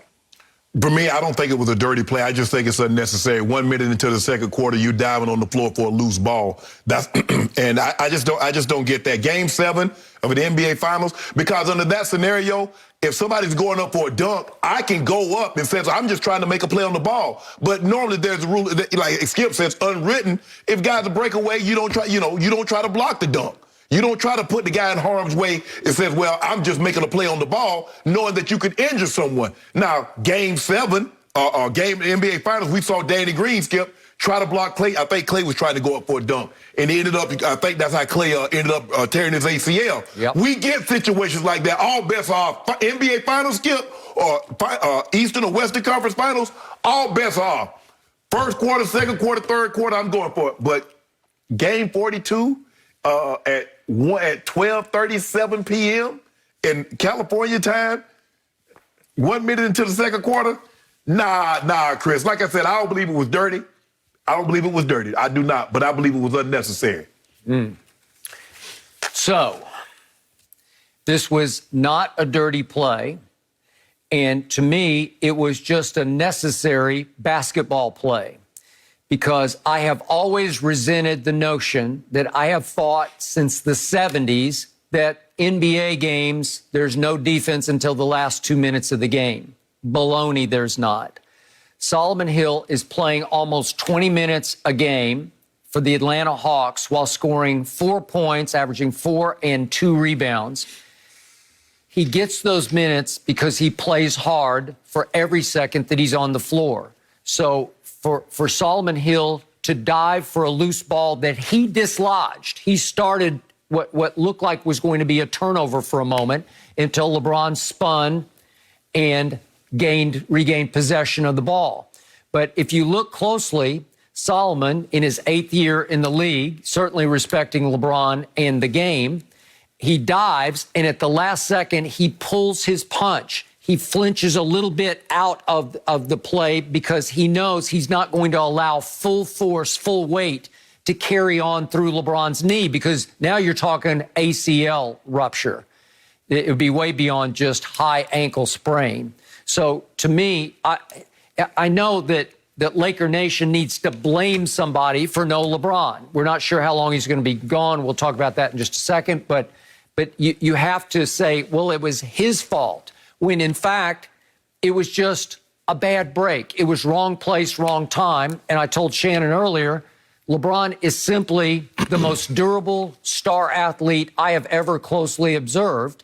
And he's been amazing because he's been in precarious situations before. And if he ever gets the ankle turned, he just jumps right up and walks it off. And I'm like, man, how does he did it in the finals. Tighten the shoelaces. Yeah. Didn't he do it against Miami? He just jumped up, and I said, that's incredible to me. But you said something, Chris. What Skip said is that he got in there and he thought about it. And we hear this video and the music comes on. It's like, oh no, oh no, oh no, no, no. He realized but he's too late, Skip. He already just started. He's already started that chain of events. Skip at the second quarter. But he did not allow himself to fall all the way through LeBron's planted right foot. One more step. If he took another step, here's the thing, Shannon. Yeah, go ahead, Chris. Here's the thing, Shannon. Nate McMillan, as we know, they fired Lori Pierce. Nate McMillan's taken over. They're 8-0. Yeah. And they've been doing it by hustling, by playing defense. They've been really strong at the end of games, but they've been playing defense throughout the game. So this is kind of that new style of play where we're playing 48 minutes all out. And I think that, and I respect it. Look, I'm with Skip. I think he was just playing hard. And I was on with Brandon Marshall this morning on First Things First. He said if that's another player, that's your average player, like meaning in LeBron's place, it might be a torn ACL or MCL. Maybe. But LeBron, to Skip's point, is so durable and strong that it just turned out to be an ankle sprain, thankfully. Well, if it was anybody else, we wouldn't even be talking about it. No. Well, that's true. Now, back to my point about LeBron being the most durable ever. He writhed. Kuzma said, I'd never heard him scream like that before. Right. Okay, give you that. But then he got up and he began to put weight on it. And I'm like, there he is again. He did it again. And then they actually played an offensive possession, and he goes to the corner and nails a three to give him 10 points, double-digit points for the 1,024th or something. I think 36. Is it? Okay, I thought it was 24th. I just looked it up. But we way up there. I mean, okay, we but it's like it's that was a stunning shot to make because it kept your streak alive. Yeah. Okay, and then he actually looked like he was running back up court to play defense and rethought about it and said, I just can't do this. And then under his own power, he didn't need help. He didn't get carried off. He walked off, knocked the chair over, and not because he was mad at Solomon Hill. No. He was mad at the situation. This might cost him the MVP that he could win in year 18, which would be unprecedented. And this could cost him a bunch of games toward catching Kareem's all-time point score. Yeah. Okay, so the point is, Chris, back to you. To me, they're saying 3 to 4 weeks, and knowing LeBron, I'd be surprised it was more than 1 week. It just seems like I don't know why he couldn't bounce back fairly quickly from this. Well, I hear you. Look, we've seen LeBron. We haven't heard him scream like Kyle Kuzma said. But, every time LeBron gets hit, he falls like it's, a serious injury. Yeah, he does. So when he got up and, like you said, he was able to keep playing, at least momentarily, I thought, okay, he's good. And even the way he walked back to, you guys are sprained ankles. He walked back. That's not how you usually walk when you really have a sprained ankle. And so I was thinking, okay, he won't be back for tonight's game or today's game, but he's going to be fine. And now, 3 or 4 weeks, Skip, they're saying is optimistic. What? There are other estimates that it could be 6 weeks. 6 and weeks? So I would be shocked if he comes back in a week or two. And I think also the Lakers have to maybe protect LeBron from himself. Like, don't bring him back before it is absolutely clear that he's able to play. And he may push it. To your point, MVP, catching Kareem, he may push him. But if he's not 100%, they got to hold off because the finals is more important. All right, but point of order, the x-rays taken immediately were negative. So there's nothing broken. The ankle wasn't broken, right? Now we get an MRI probably today when the swelling goes down. And we'll see just how extensive the damage is. High ankle sprain, it feels like it's broken, Skip. But we keep saying LeBron is a fast healer. LeBron is a fast healer in year 10, in year 12. Remember that growing in year 16? I told you, as you start to get age, as we start to age, injuries, Skip, we don't heal as fast as we once did. Well, it had to be a torn groin. It had to be be take that long. But when you, Skip, you just, hey, them ankle sprain, that high ankle sprain, look, you talking to somebody that had it, Skip, that thing hurt. And I remember when I was in Denver, Skip, I did it. When I go upstairs, I was upstairs for the night. How did you do it? Do you remember? The same way that I got tackled. It started in 93. Somebody rolled up Monday night game. Albert Lewis tackled me from behind. Yeah. And you know, I just skip. It was just, like I said, Shannon, you got an ankle sprain. Okay, So he tackled you from behind and rolled on your ankle? No, he tackled me from the back and my ankle, just like LeBron's got pinned up on it. Yeah. He fell on it just like that. But it wasn't a horse collar. No, it wasn't a horse collar. It wasn't a horse collar. Almost like Dak, just like that. But he was from behind. How Dak ankle buckled like that. Yeah. That's how mine buckled.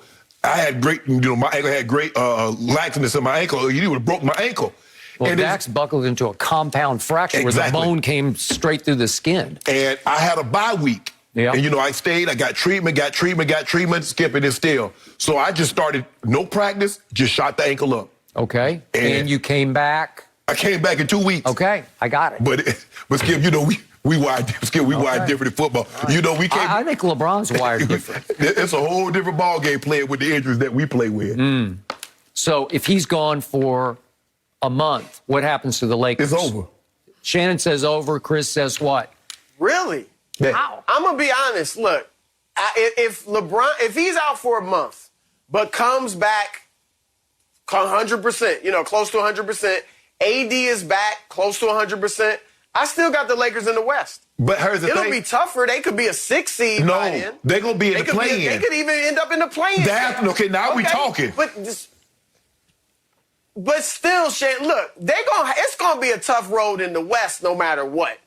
What if Dallas is your 8th seed and you play Dallas in the first round, or Golden State? It don't matter. Or Portland.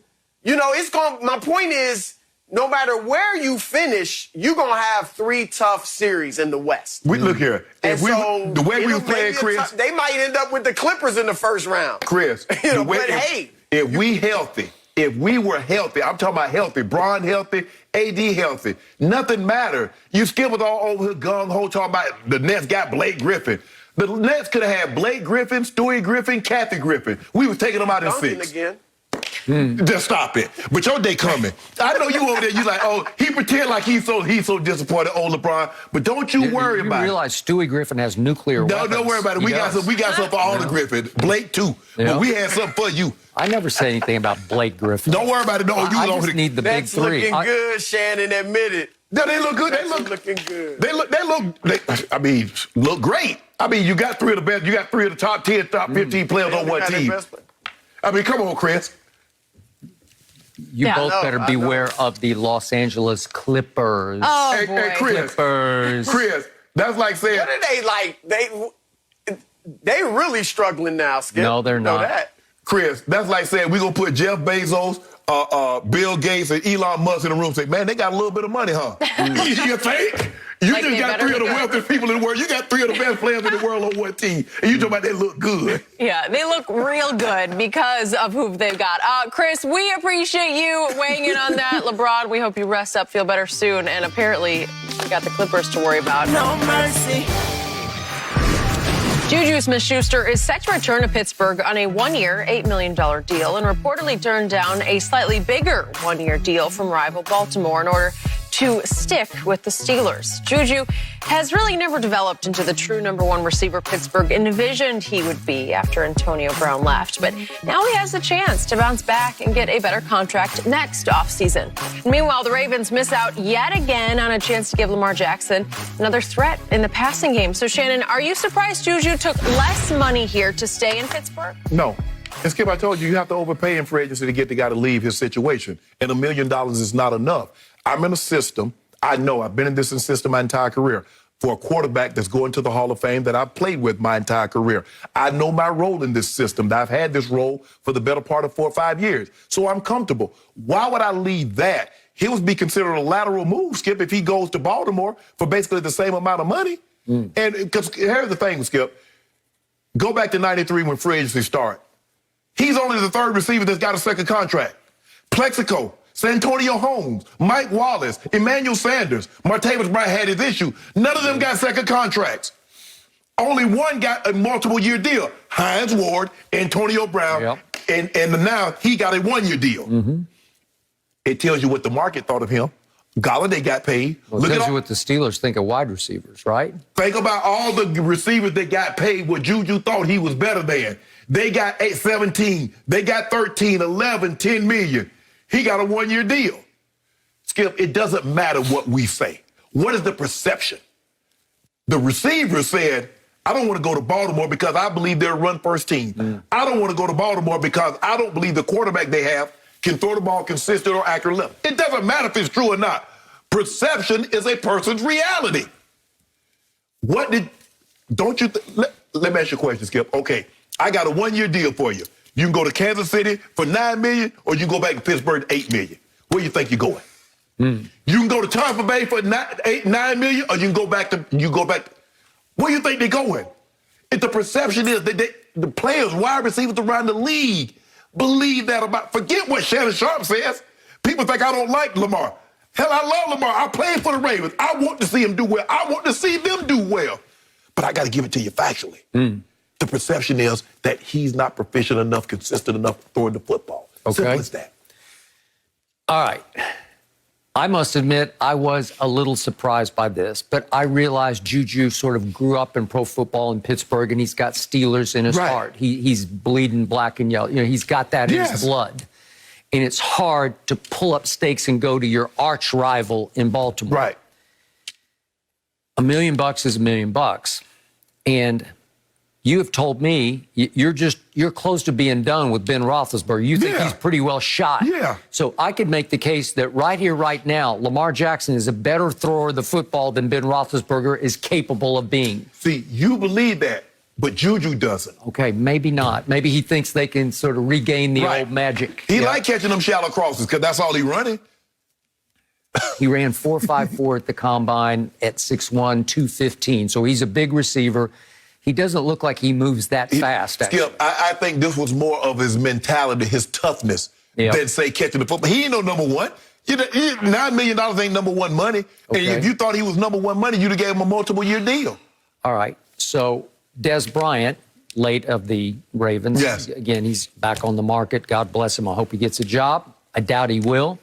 But he tweeted about Lamar, I think it was just yesterday, his being able to play quarterback is far from the issue.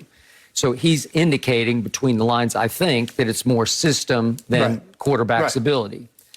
I am the biggest Lamar fan. I believe in his ability to throw the football because I watched him do something that's very difficult to do. He won the MVP of the National Football League. And you can't ever take that away. No. But last year, the Ravens led the league in rushing attempts, and they led the league in rushing, and they were last in the league in passing attempts. So they're going to be last in passing. Okay, so that's not Lamar's fault. He's just too good for his own good as a running quarterback because he is he's electric. He's just absolutely he's the greatest. electric. He's right now, another season like he had, he's going to be the greatest running quarterback. He's going to surpass Mike Vick. Okay, and I still love this football team, and I picked them last year, and I very might well pick them again to win the AFC this year.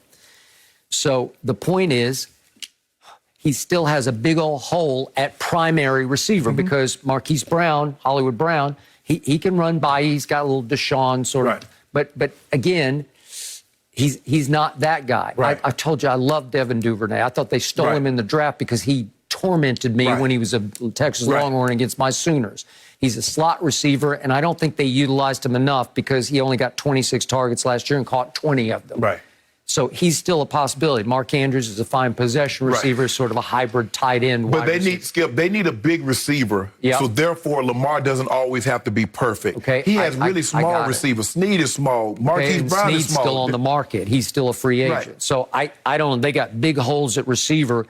And I thought JuJu might say, hey, I could go in there and light it up for them because he would get opportunity. He would get more opportunities next year in the least passing attempt offense than he's going to get from Ben with all the other receivers available in Pittsburgh. Skip, the guys don't Skip. Everybody says they want to be a number one.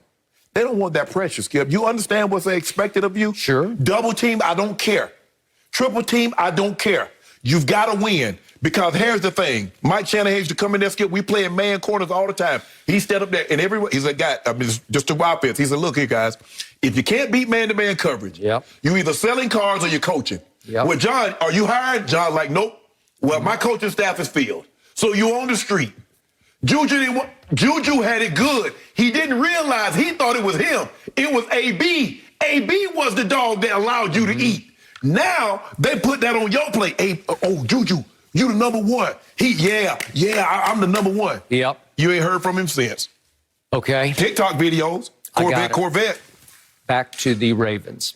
For me, the silence is deafening down in Tampa Bay when it comes to AB signing a contract. It's like, I keep waiting for the news. And Russ is trying to get him in Seattle. That's the news today. Baltimore is said to be interesting. Remember, Antonio is a cousin of Marquise Brown from the Miami area, obviously. And I'll never forget that Friday night game. I can't remember if Jenny was there, but it was Kyler and Marquise at West Virginia on a Friday night. And it was for big marbles. Right. And Antonio Brown shows up on the sideline. Yeah. They had a game Sunday in Pittsburgh. Shows up in full-length mink, and it was freezing cold. Yeah. And Kyler put on the show of shows with a lot of help from Hollywood Brown. Right. So I'm thinking, is Antonio at all intrigued by playing with his cousin? And obviously he knows Lamar very well from Miami. From what I can discern, AB is okay not getting 20 targets if it's Tom Brady throwing them to me. He understands. Yep. But anybody else, he gonna book. And he knows that about himself. The one thing that we have to understand as athletes is that you got to know ourselves. Yep. I'm not so sure he doesn't get Skip, because in Baltimore's offense, Skip, you're not getting 12 targets a game. No receiver's getting 12 targets. Yeah. You might not get 12 passes. I got it. But there is a glaring hole for a big-time number one wide receiver to be plugged in there and have a big year for a team that could win it all. That you can't underestimate that. So I look at the market. There's Antonio left. There's T.Y. Hilton. Sammy Watkins. There's Golden Tate. Well, somebody should say, what an opportunity. Golden Tate would be better than any of those guys in that situation. Once upon a time, I thought Sammy was going to be big time, and then he started getting hurt, and he fell off. And he's not quite what he was. But the thing is, Skip, is that the perception that receivers have. Yep, I got it. I think it's a misperception. Hey, Lamar can throw it. Yes, he can. Skip, I never said he couldn't play the position. I like to see him get more consistent, and many believe that if he had better receivers.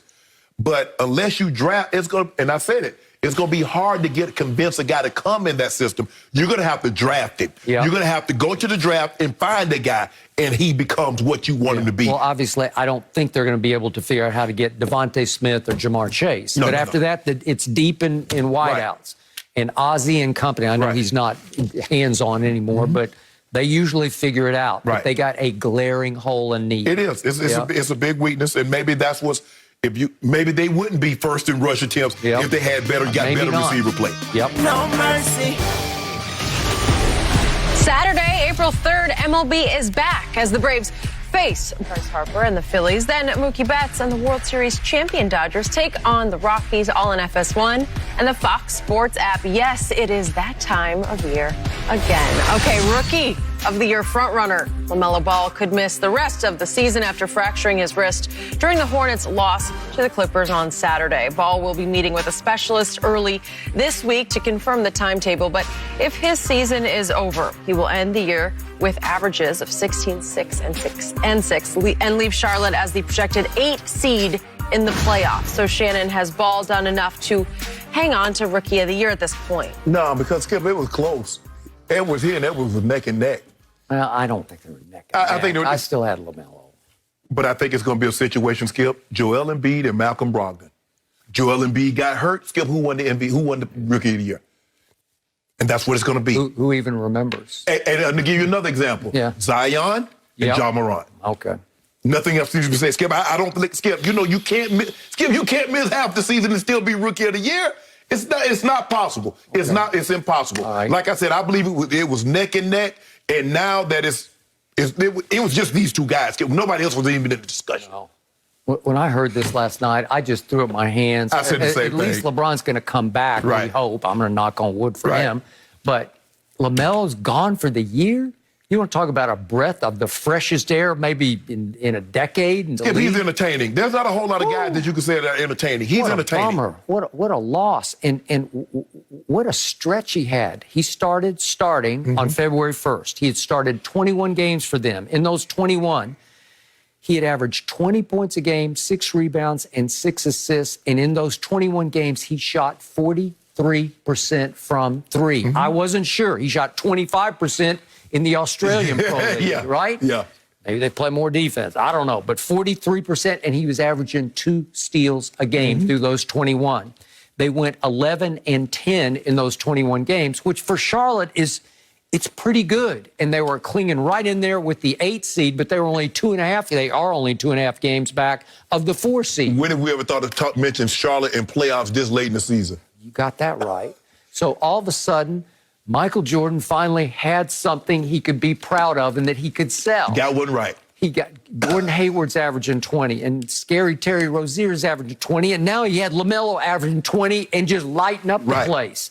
And Devontae Graham has been coming good, off the bench, lighting folks up. PJ Washington was playing well. Malik Monk is suddenly showing signs of Bridges. Whew. They got a basketball team with a real basketball coach, a protege, a Popovich. You know, he could really coach him up. And all of a sudden, I thought this was going to be, you know, they were becoming, or they had become must-see TV for me. Right. And he's gone because he fell and put his hand down and it broke his wrist. Right. And he's still just a baby teenager, you know, and it's like, oh, God. Right. No. Yeah, but Skip, the thing is that he'll learn how to fall. Yeah. He'll get better at that because the guys you see, Russ knows how to fall. Dame, they guys know how to go better. Right, because you gonna do it a bunch. They don't call it the hardwood for nothing because it is hard. Yeah, it ain't no giving that. No, there ain't no give. So the point was, I wasn't sure about LaMelo, and now I'm totally sold on him. And he has a chance, a real shot at becoming even better than his brother. Yeah. And his brother missed the game yesterday, the Pelicans game, and they were, you want to talk about special at Denver? But there was no Lonzo. So now he's on the trading block and a bunch of teams are interested, so he may be on the move. Skip, because you're like, there got to be some truth to this because you don't hear nothing about Zion on the trading block or Brandon Ingram. No. All you hear is Zoe. Zoe to Atlanta and Zoe to this team, to the Clippers, and Zoe to that team. Dude. There's some fire here. Knicks? The Knicks, the Knicks. Yeah. So Skip, for this to keep coming up, I'm like, what? I like Zoe in this situation, Skip, because they get up and down. And he plays, I mean, Josh Hart, Bledsoe, really the only guys they have to play defense. Yeah. Ain't nobody else playing. Big Adams, he tried because he clogged up the lane. But those other two guys. But I thought this was made in basketball heaven. Zoe and Zion. Skip, he getting six assists a game. Just on lobs. Yeah, absolutely. Just on lobs. But somehow he and Bledsoe aren't fitting because they're both point guards. Right. I don't know. And then But I like Bledsoe. I like Bledsoe plays hard, but I like Zoe for this team better than Bledsoe. Yeah, but yesterday I can't sell what happened because they took the game over late and there was no Lonzo and it worked. Maybe it sort of clarified. It sort of cleared itself up. Zoe might not be playing anymore because the trade deadline's coming up soon, right? Thursday at 3 p.m. Eastern I time. don't know if he'll play another game for them. Well, I started thinking last night. I think that's why they kept him back. Did they have a hip injury, quote unquote, around hips? Oh. That's what You want him at. So where do you think he goes? Clippers? I wouldn't mind seeing the Clippers. But again, I'm with you. He belongs where he is. I don't know why that's not perfect. Would he fit on the... Yes, he would fit. Yes. Well, his dad said he hoped they do trade him because he don't like New Orleans. His dad's having a rough weekend here. Yeah. Lost youngest and now oldest may be on the move. Again. I want Lonzo to find a home. I want because I like him because he's a good kid. He works. He plays defense. Now he's becoming a man. Yeah, I just want somebody to be happy with what he is. Agreed. He's not going to be Magic Johnson. No. I don't know who sold y'all those bill of goods said he's going to be Magic. He's not going to be Magic. Magic did. No, Magic is Magic. There's only one Magic. There have been a lot of guys that say they're going to be Magic. No mercy. Guys, Blake Griffin made his Nets debut yesterday, playing 15 minutes off the bench in Brooklyn's 113-106 win over Washington. He only scored 2 points, but those 2 points came courtesy of Blake's first dunk since 2019. When asked about it after the game, Griffin said, quote, "I knew once it happened, I knew it would be a thing. It felt good to get that out of the way and move on." So, Shannon, are you surprised he dunked so fast after not dunking in so long? No, he sure don't look like the guy that jumped over a kill. That took a little effort, didn't You it? saw that, Gil? Yeah, he had to kind of Yeah, two-handed. That's more like jumping over a big wheel. Yeah, I know. That's right. But he got it out of the way, Skip. Like I said, I don't really know. I don't think they're expecting that Blake Griffin. But they want somebody that he can initiate offense. He's another body that can rebound, and he can score if he needs to. So he probably come off the bench, give them, 20 minutes a night? Yep. And for that role, I think he'll be perfect. But that was a struggle for him to get up there. It was. It's unfathomable to me that the world was waiting and wondering to see if Blake Griffin could still dunk one time. He won the dunk contest, people. What? He jumped over the hood of a car, and I wasn't sure either. But you know what? All they need him to do is what he did to Bradley Beal, if we could see that. Yeah. Now, this is the kind of jumping I want to see. That's the dunk. Here we go. Bradley Beal tried him. Nope. Rejected. Yeah. That's what he can do at this stage and age. He can do that. He can play defense. He can distribute, and he can shoot threes. Right. Okay. Bradley Beal they'll didn't take have a good game yesterday. Russ was out of his mind. I don't know. Well, he was trying to prove it to that guy named James Harden, right? Well, yeah, prove it to the other guy that was sitting on the bench, too. Because, every time he plays against that guy's team, Skip. And who won the game? That's one. Yeah, They just should have won. Nets win every night. They just win and win because it's nothing but Nets. Okay, now it's nothing but Nets. Yep. Now you a Nets fan. So we're gonna stick You go with from Clippers and Nets. You went from the Spurs to the Clippers. Now you to the Nets. Nets. Well, I don't have the That is Spurs it for Undisputed. Oh, you got the Spurs. LeBron, and get well soon for all of us. We're back at the same time tomorrow morning. The Herd is on now. Have a good one.